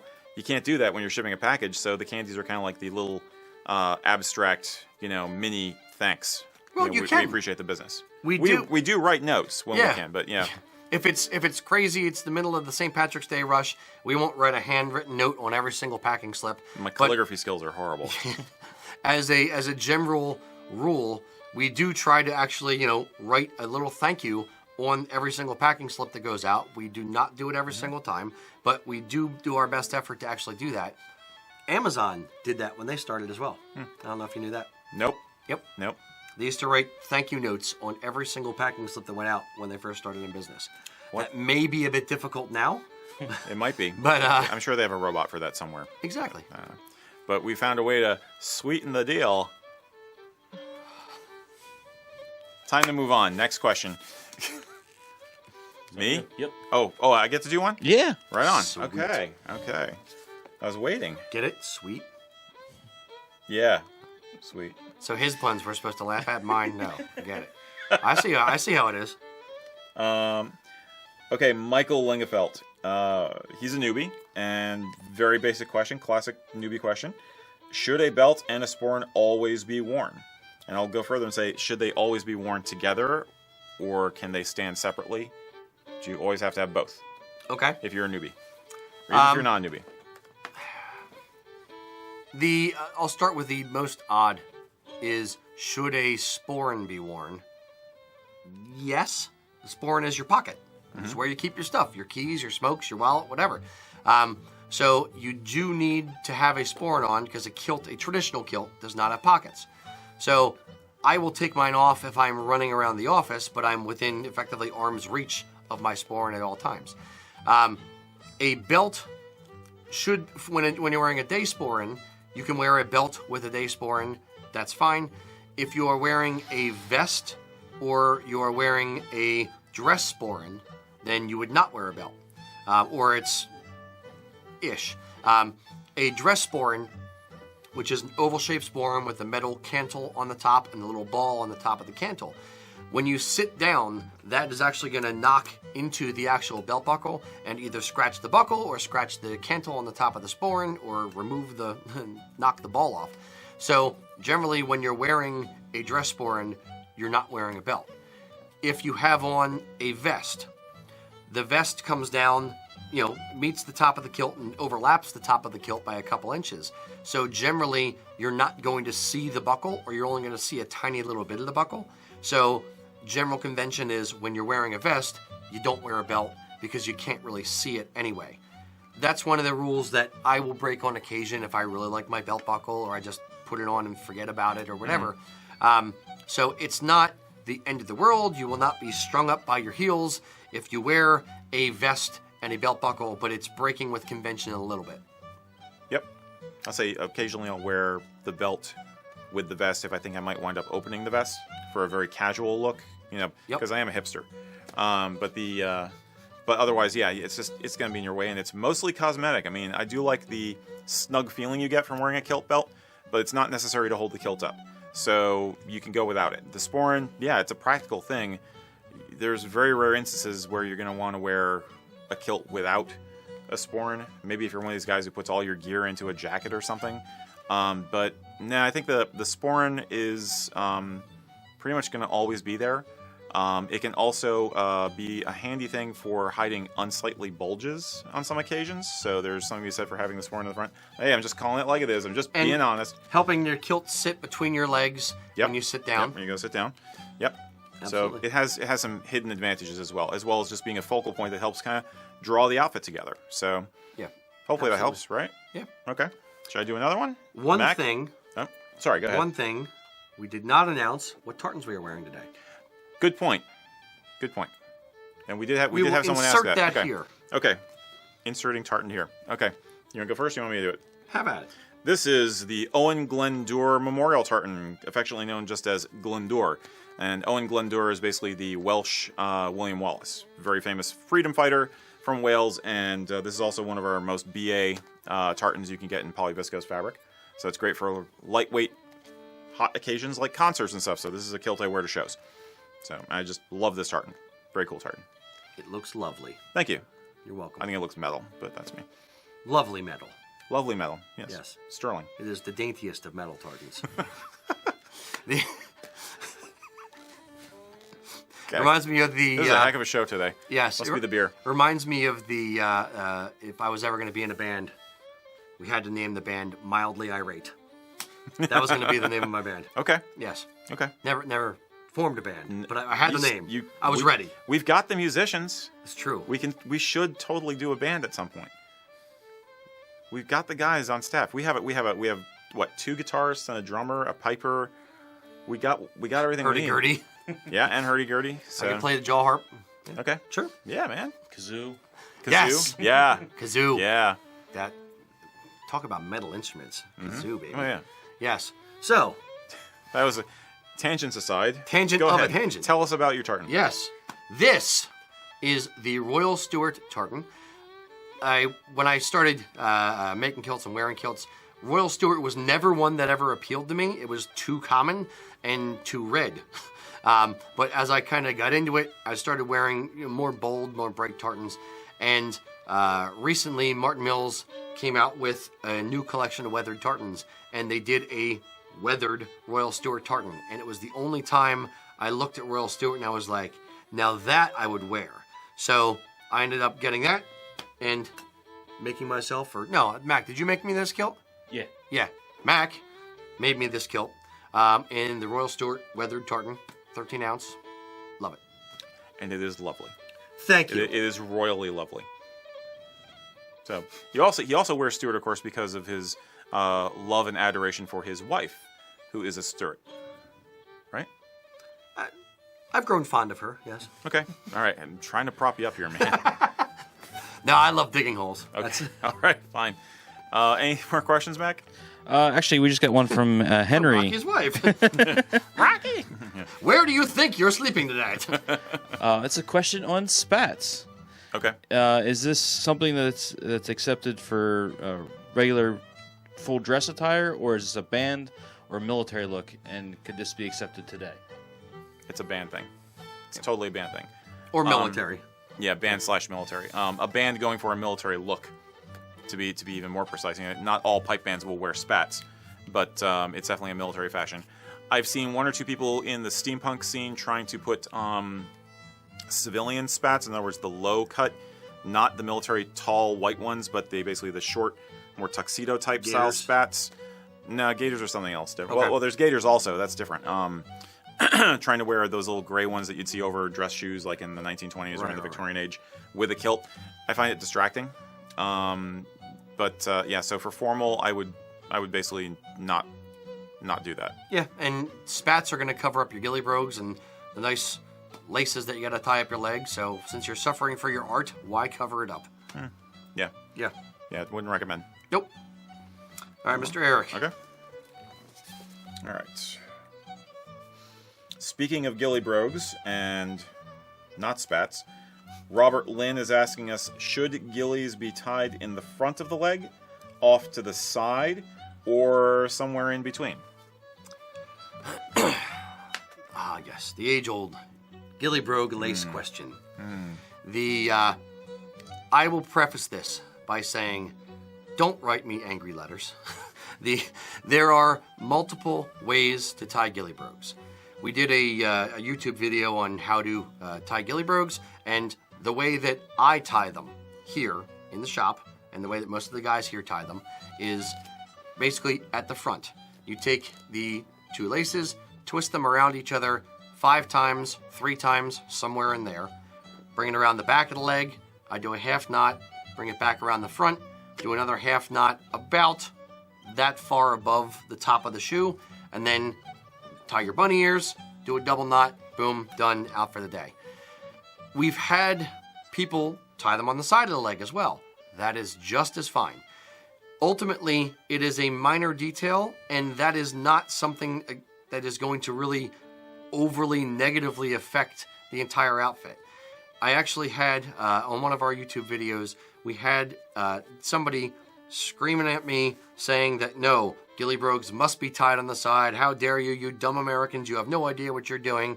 And then another Scottish guy jumped on the same thing and said, no, I work in a hire shop in Scotland. Yes, you tie them at the front.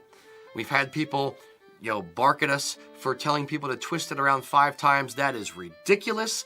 How dare you twist it 5 times? That is far excessive. Not 5. No more than 3. 5 is right out. The other people will twist it 7 times. There's no magic number. It is a minuscule detail that will not overly negatively affect the entire outfit. You want to be comfortable. You want it to work for you.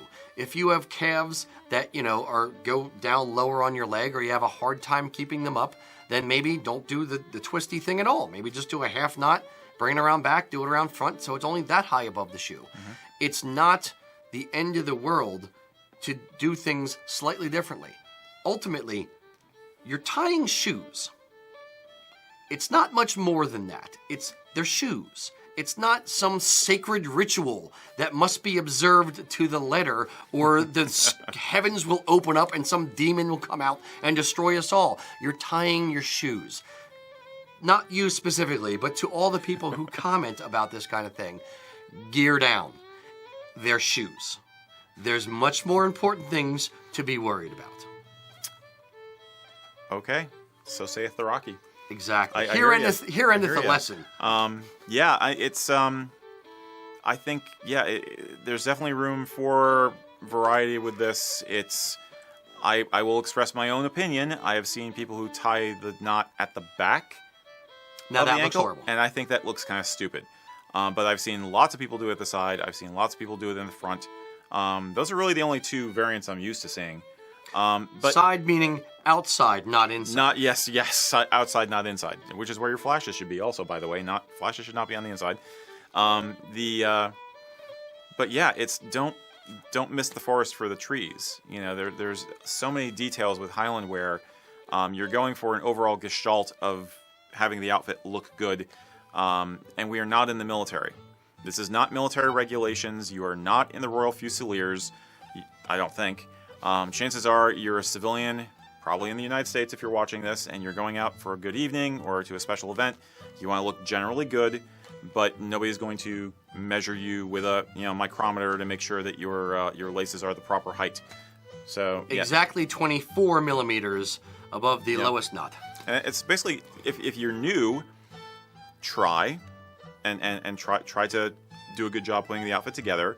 If you've been doing this for a while, don't be so hard on yourself. Okay? You probably look fine.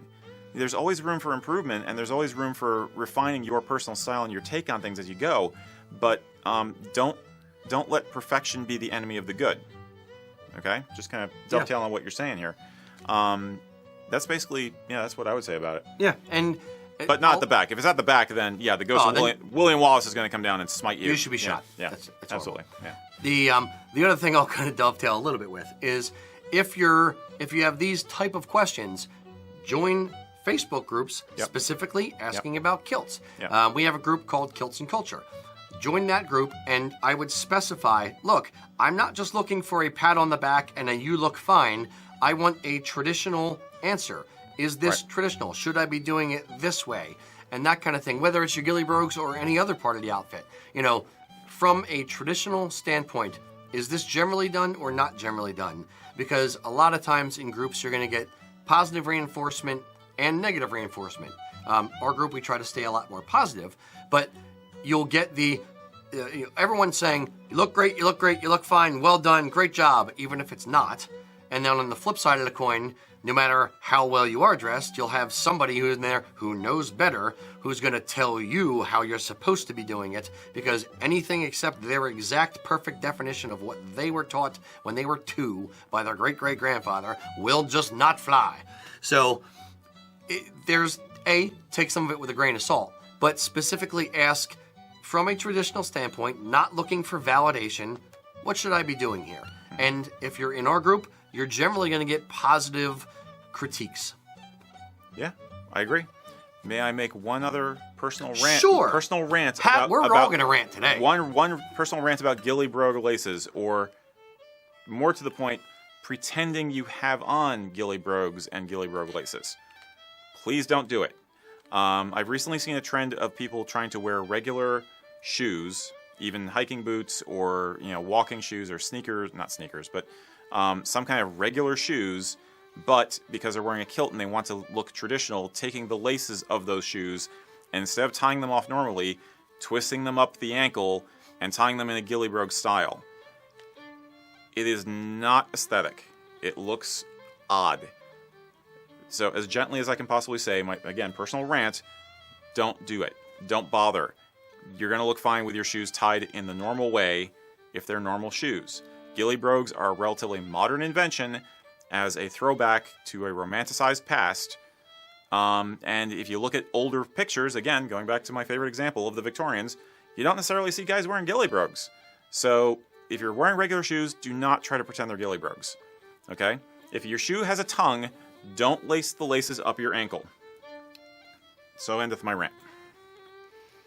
Just to annoy you. You've seen what I'm talking about, right? Just to annoy you even further. Okay. There's a company in Scotland who sells kilt accessories wholesale. Okay. And they have a new style of shoe. Uh-oh. It is a wingtip with long laces. So that you can wear it with your kilt or with a pair of jeans or a pair of pants, and you can do both because people want to be able to have certain things, again, neither fish nor fowl, but want something to cover both ends of the spectrum. Yeah. It looks garbage, but it exists. I'll take that over ghilliators. If you're not familiar, ghilliators are Crocs that look like ghillie brogues, just in case you're wondering. Yeah. I think we should lean into that and just invent some laces which you kind of put on with Velcro. They're not actually tying the shoes at all. They're kind of like those snap bracelets that kids wear. You have these snap bracelet ghillie brogue tied, and just the knot. They're pre-tied in bows, so you don't have to even do that. You just slap them on your ankle. Why? You can wear them with any shoes you want. Now, see, you're wrong. Why even go that far? Sharpie and a pair of white hose. You draw the laces right on. They won't come untied. They won't fall down. Done. Problem solved, my friend. You don't even need flashes. You're right. Just You're right. red Sharpie down the side. You're right. Okay. You're right. It's kind of meta. It's kind of virtual. Oh, please shoot me. It's if that ever happens, shoot me. I'm done. I quit Highland Wear. I am doing that for the Christmas party next year. I'm totally. That is the Highland Wear equivalent of an ugly sweater party. Yeah. Right there. Ugly kilt hose party. Or the T-shirt with a tuxedo printed on the T-shirt. Yep. Yeah. Or those kilt towels that we happen to sell. But those are meant to be. That's fun shtick for the pool versus. Yeah. Anyway, no. Okay. There you go. Done. Any more questions, Mac? None from you? Okay. We scared them all away. Yeah, we suddenly have a drop in viewership. Well, no, it's amazing. They're concerned about shoe demons now. Shoe demons. If you have art of the ancient Celtic shoe demon, send it to me. Yes. I want to see your shoe demons. Okay. Okay, Cameron was asking us, what is the best out-of-the-blue compliment you've ever received while out and about in a kilt? He says he recently got a, my, nice knees from an elder lady. And he was wondering what our She's from the South, apparently. Well, my sounds southern to me, but I don't know. I had a boss who talked like that. Okay. Out-of-the-blue comment. Nicest out-of-the-blue comment. I'd expand to say maybe favorite comment, but... None really come to mind as specific compliments. When you're wearing a kilt, this is not trying to sound cocky. When you're wearing a kilt, you're gonna get compliments on a regular basis, no matter where you go, because it's unusual. You'll also get some stares, but generally I'd say this: I don't have a particular compliment that comes to mind, but it's the overall excitement of the person giving the comment. Okay. So yeah. The excitement level will range from, hey, nice kilt, to, oh my God, you have a kilt on that is so awesome. I can't believe it. You've made my entire day. You've made my life. You've worn a kilt. Ah! And that is much more positive reinforcement. That makes more of an impact, more of a mark on me. Yeah. Having somebody that excited that I wore a kilt, or the other compliment, not a specific phrase that I remember, but the type of compliment is, oh my God, that's it. I'm getting the kilt. That looks so awesome. I got to do it. Man, you look freaking great in that. Yep. I have to do it too. I can't, that takes guts, man. You got it. That would be another type of compliment that I would, that does stick in my mind, that means more to me as an individual hearing that coming from somebody else than, hey, nice kilt. But we get that regular too, and that's nice as well. Yeah. No, I really can't top that. I think that's it. It's about the enthusiasm of the person. I mean, I can't remember the exact words of people who've complimented me on my kilt, but definitely the best ones are always the wow, you just made my day, man. And if it's a dude, then it's like, that rocks, and I made his day better. If it's a lady, then same thing, only different emphasis maybe, but that's kind of the cool part is like, you're getting a compliment, but it's making them happy. They're giving you the compliment because you made them happy, and that's awesome. So yeah, kilts bring people together. Oh, there's a garment of clothing. What other garment of clothing outside of a kilt? I challenge anyone to answer this. Would incite that kind of comment, incite that kind of joy in another human outside of like a clown costume if you love clowns. It's I don't know how many people love clowns anymore. They're kind of creepy. But oh my God, the nothing else really elicits that level of enthusiasm from other people. Yeah. In my experience, outside of a kilt. Now I've had some very nice come-ons when wearing a kilt. I've had some occasions where that's gone a little too far, but that's a whole nother discussion. Not from you, from them. from them. Yes. Where, invading personal space kind of a thing, Yes, But, that will happen as well. Yes. But, yeah, I mean, a kilt is not a license to check. Mm-hmm. I think in terms of, like, just the best out of the blue one, it's actually not even verbal for me. I can remember times where I've walked in someplace and somebody was just, like, gobsmacked because usually a woman, pretty much, actually always a woman. I walk into a store and there's like, that's the best. They're just like, whoa, like dropping the groceries kind of thing. That's probably the best out of the blue. I've had surprise factor. I'll say, okay, I'll go random left field. When we were first in Audubon, the shop was in Audubon. I used to smoke, so I'd go outside and take smoke breaks or whatever. And I caused an accident from people staring at me, and I heard. Are you serious? Yeah. Oh yeah. Yeah. Oh my gosh. It was a bad intersection anyway. Oh, but okay. But it's worse now. There was lady staring at me, ran into the car in front of her at the intersection. Spectacular. Oh man. Yes. Oh man. Wow. I don't think you've ever told me that story before. Yep. That I is forgot harsh. it until we started talking about this. I'm like, oh wait. That's awesome and horrible at the same time. Yeah. Wow. The power of the kilt. The power of the kilt. Use your power for good. Yes, it can kill people. I'm surprised we haven't caused one going across the Wawa every day. That's true. We do get a lot of honks when we walk across the street to Wawa. And we got a lot of people who stop traffic so we can cross. Yes. Basically they're just like, go, you guys are awesome, because they're holding up a whole line of traffic. We're like behind ducklings. Them. Yeah, we are. We're like kilted ducklings going across to the convenience store across the street to get our lunch. But yeah, that's amusing. Okay. We are obviously punchy.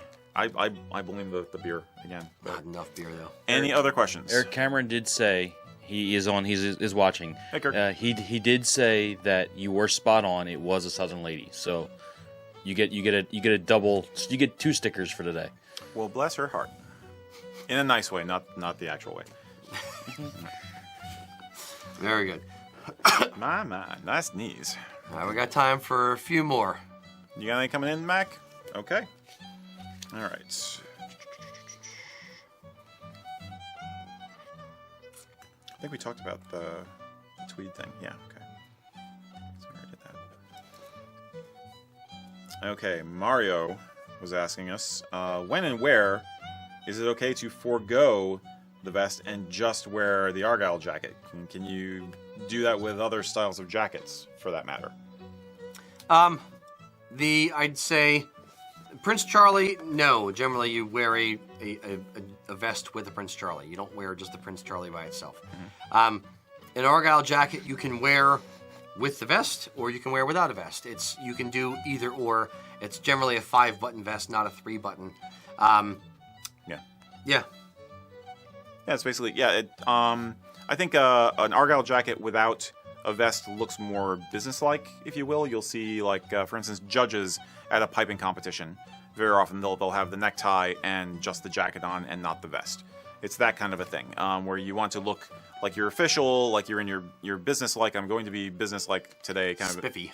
Yeah, but not Overly formal. Yeah, it's kind of like it's more of a. That's how I equate it, at least. It On feels the scale of spiffy, it's a 3, not a 7. Yeah, the spiffyometer. Yeah, spiffometer. The spiffometer. Yes, no Y in that. And that extends definitely to tweeds or other fabric jackets that are on the Argyll cut, for lack of a better term. So any kind of a worsted jacket that you're wearing, you could wear it without the vest. You're just going to look more business-like than formal evening-like. The other thing I would point out is that when you're wearing, in Highland wear, when you're wearing an Argyll jacket or a tweed jacket with no vest, you do not, or with a vest, doesn't matter, you do not button the jacket. You leave it open. Yeah. There is a button there. You can physically button it, but generally you do not button it. Like your Saxon jacket, when you're standing, you button it, and then when you go to sit, you unbutton it and you sit down. That's not the case with Highland wear. You leave it unbuttoned, period. Personal recommendation, I would say if you do that, you might want to consider investing in a tie bar or a tie tack, just because it looks nice keeping the tie kind of centered and just under control, even while the opening of the jacket is kind of moving around, but the entire tie is visible. But yeah, and I think Mario knows about the keeping the jacket open. I know Mario, so I think he's on it. He did have a follow-up question, which was basically he's planning on wearing an Argyll without a vest. It's going to happen. How much should he be concerned about the color of the shirt or the tie colors so he's avoiding the cringe factor? How far do you go with shirt color and tie color when you're wearing a tartan kilt?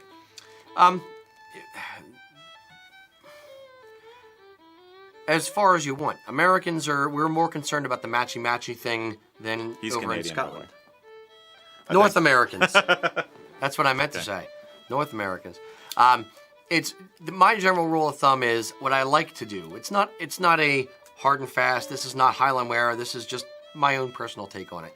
Is I match the color of the tie and/or my flashes, if I'm wearing solid color flashes, to a minor color in the kilt to kind of draw that color out. So on this kilt that I'm wearing now, there's a gold kind of stripe on there. I'd wear, if I was going to be wearing a necktie, I'd be wearing a gold necktie, maybe gold flashes, and it would kind of draw your eye to the gold in the kilt.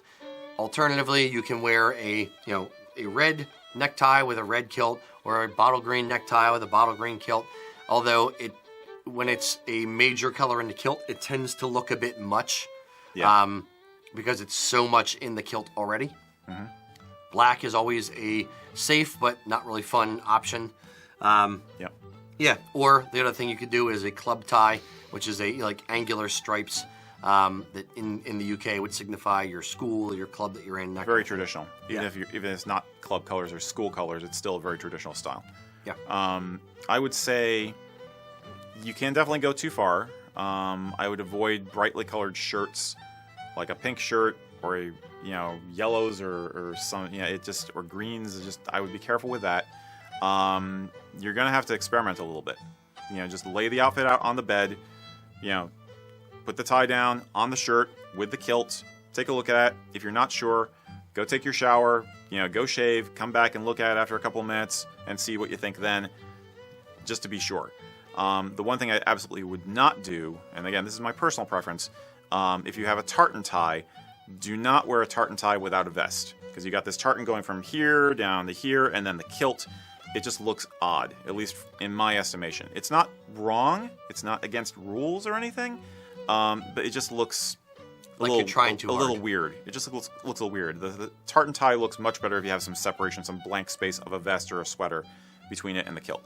Other than that, also a very shiny silk tie, you might find it looks a little strange with a kilt, because the colors in the kilt are, it's wool, so it has worsted wool, worsted wool has a different effect with the light than the silk. And so having a shiny tie with this plaid below, matted kind of material. Yeah, it's going to look a little strange. So lean towards like linen, nylon, or best of all wool, like we sell, ties, as opposed to a shiny silk fashion tie.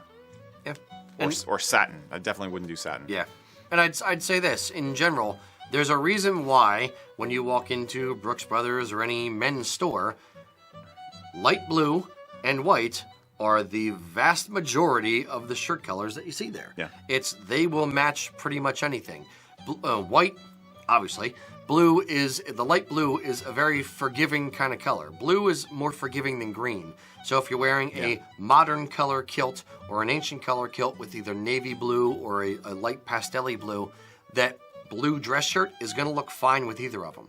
So when it comes to shirt colors with kilts, I'd say, for me, I generally stick with white or light blue, or a gingham or a tattersall shirt or something like that, again, to pick up some of the colors that are in the kilt in the shirt. That's a whole nother level of badass. Yes, but experience and caution you want to exercise. Yeah. If you're doing it for the first time. Yeah. So yeah, I'm a big proponent of laying out an outfit, like on a bed or something, and watching how it looks in different light. Like, is it going to look okay to you in the dark when you're bleary-eyed without your coffee, and then you come back and the sun's shining through the window, and all of a sudden it's like, oh my god, what was I thinking? Just take your time when you're getting dressed. Yep. So, exactly. Cool. We'll do 2 more. Okay. Matt, do you have any or no? Yeah, I've got one here. Just came in. Sean's asking, what kind of make or material of kilt do you recommend for a stockier person? Make or material? Yeah, so I'm gonna assume he's meaning like a particular type of kilt, whether it be a casual semi-tread, Right. 5 yard or whatever, and then or what type of material would you recommend? Okay. Sure. Your body shape, frankly speaking, has little to nothing to do with the type of kilt that we would recommend. Because we can make, whether you're a huge guy, 72-inch waist, or whether you're a skinny rail with a 28-inch waist, we can make you look good in a kilt. A kilt is a very, very flattering garment, especially on bigger guys, because it goes around the widest part of you. If you think of yourself kind of as an egg shape, the kilt is worn just above the widest part of the egg, and then it hangs flat down from there. So you're kind of covering up the curve that is the lower part of your belly. So whether it's a traditional 8-yard wool kilt, or whether it's a 5-yard wool kilt, or a casual kilt, it doesn't really matter. It's more the cut of the kilt, how high you're wearing it, and what you're putting together with it, more than the fabric choice or the style of kilt. Mm-hmm. Would you agree with that? Or? Yeah, mostly. I'm guessing that you might be using the term stocky as code for you feel kind of like you're heavy, and in which case everything Rocky just said makes perfect sense. More to the comfort factor would be you might decide that a heavier kilt feels a little heavy on you, especially if you're not used to wearing them. Or you might be concerned about heat. By far one of our best selling models, and I'm speaking from our experience with our company, I can't speak to other manufacturers. Our 5-yard kilt is very popular because it's a nice middle of the road. It's not too heavy. It's not too light. It's still good balance front and back. Yeah, it's a good balance. It's still made from wool from Scotland, so you have the full range of choices of tartans and fabrics. It's a good. That's probably for anybody really, not just anybody who's worried about their body shape. I would recommend that as a first-time kilt. The alternative would be if you're in a very, very hot environment, or if you're planning on going hiking or something, being outside in the blazing sun a lot, then you might want to consider a PV kilt. Yeah, because you can wash it and throw it in the washing machine. Yeah, and it's a little lighter and breezier, but for the most part, I think a 5-yard wool is going to be your best bang for your buck, and a good way to get something that you're really happy with in terms of how the tartan looks, and also is still fit for your body shape. And remember, a kilt is custom made for your body. Well, the ones that we make are custom made for your body. It should be. So we're going to make it to your exact body dimensions, and it's going to fit you perfectly. And to Eric's point about the heat thing, you have a lot of air conditioning in a kilt. It's open on the bottom. It's not like pants where your legs are trapped in fabric tubes, and then as you sweat, that hot air is trapped in there. In a kilt, there's a breeze. So the heat isn't as much of a factor in a kilt, whether it's a 5-yard kilt or an 8-yard kilt. There's a difference, but it's a small degree of difference versus if you're wearing, sweatpants in the middle of summer in August, you're going to be warmer in that than an 8-yard, 16-ounce kilt. Yeah. I'll take it in one other direction. If you mean a traditional versus a utility kilt, a contemporary kilt, you're going to look better in a custom traditional kilt. Utility kilts tend to be worn on the hips. They have a narrow waistband. You get more of a Dunlop disease effect with a utility kilt than you do with a traditional kilt, which is riding higher up on your torso, even like a couple of inches or an inch above your navel. So it's going to be more flattering than a utility kilt is, just by nature of their design. So that'd be the other way I'd think about it. Absolutely. Okay. So one Mr. more Erik. from you or one more from me? From me? Do you have any more from the audience? Well, there's been a lot of questions on how construction's going and how things are working with that. So I didn't know if you wanted to give a brief rundown what's going on. Right now, for those that don't know, USA Kilts World Headquarters is doubling in size. We had a 6,000 square foot store and production area and warehouse, and we put on a second story. So now we are going to have a slightly bigger store, a bigger warehouse, offices upstairs. We're going to have a new television studio, and we're also going to have a much increased production area and stuff like that, an elevator and all kinds of stuff. So right now, the roof was off. New roof is on. Yep. We're currently, basically, the upstairs is a big empty ice skating rink. It's a big hallway, and we're climbing up ladders to get to the second story. But realistically, around the beginning of August, 2019, all the renovations should be done. The store is open. Shipping is being done. The website's open and operational. We're doing that throughout the construction process. It's been fun sewing kilts while they're jackhammering an elevator pit right next to you. But we're making do. So if you have concrete dust on a skin do that comes out to you, sorry about that. That's a special edition. That's a collector's item. Exactly. That is highly coveted USA Kilts concrete dust, mind you. But the renovation's coming along nicely. So yeah, we're gonna keep everybody updated. Store will remain open during all this. So hopefully everything keeps going as well as it's been going so far. Knock on wood. It's super cool to watch. And we will have video footage for you in the fullness of time where we get to show off the process for those who care. The time lapse. We did a time lapse and things like that. Adam over here has been working his butt off, getting us some good photography. They're at the point now where basically the framing is on the outside is pretty much done. Everything is wrapped in Tyvek. So next steps are going to be getting the final layers of the roof on, and of course they're framing out the inside now so that we don't just have the empty space upstairs, but we have the beginnings of the new offices and new production area. Lots of new equipment that's going to go in, so it's more comfortable. And more efficient for the kilt makers too. Yeah, the vacuum system and everything. It's gonna be absolutely. Nod's happy. Yeah, Mac is happy and nodding. Yeah, very good. All right, we'll do one more. One more. One more. Okay, cool. I'll try and make it interesting, if I can. Let's see.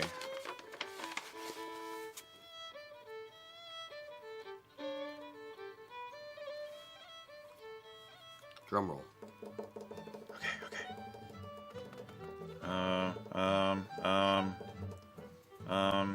Well, we're out of time now, so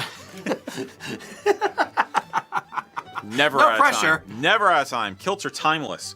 Carla asked us a while back, actually, how do you, especially if you're not a kilt wearer yourself, how does a non-kilt wearer differentiate between a formal outfit, a traditional outfit, an informal outfit? How do you tell what level of formality or what level of tradition someone is representing when you see them in a kilt? What are the hallmarks of each of the styles? I would say this: just draw the exact same parallel to anyone else you'd see in Saxon wear. If the guy has on a t-shirt and sneakers, he's obviously the most formal he could possibly be. No, he's obviously casual. If the guy has on a bow tie and a black jacket and looks, fancy, then he's very traditional, and he's going to a black tie event. Smart day wear, meaning like a tweed jacket and vest, kilt hose, a nice a button-down shirt, or a necktie and that kind of thing, or even collar open but a button-down shirt. That's again smart day wear. Just kind of draw the same parallels you would if a guy was wearing a suit versus a guy who's wearing a tux versus a guy who's wearing a pair of cargo shorts. Mm-hmm. Yeah. Classic assumption some people make when they see somebody in a kilt for the first time, just out at random, is that they're a bagpiper, or they're a bagpiper, or maybe they're a bagpiper. Or they're Scottish. Or maybe they're Scottish. Or maybe they're a bagpiper. Yeah. Or a Scottish bagpiper. Yeah, exactly. So don't assume that somebody is in a performance capacity when they're wearing the kilt. That's been a common thing in America for years, but it's changing. We have more and more people wearing kilts now than any other time in history in this country, and for all kinds of occasions. So, just generally look at the outfit, appreciate it, and figure they're just doing their thing, and compliment them. Compliment them, and don't cause an accident by running into the car in front of you. Yeah, usually a good plan. Yes. Okay. All right, boys and girls. Thank you for tuning in. We do this every month, so check back with our Facebook page, check back with the YouTube channel, and until next time, Slan Java.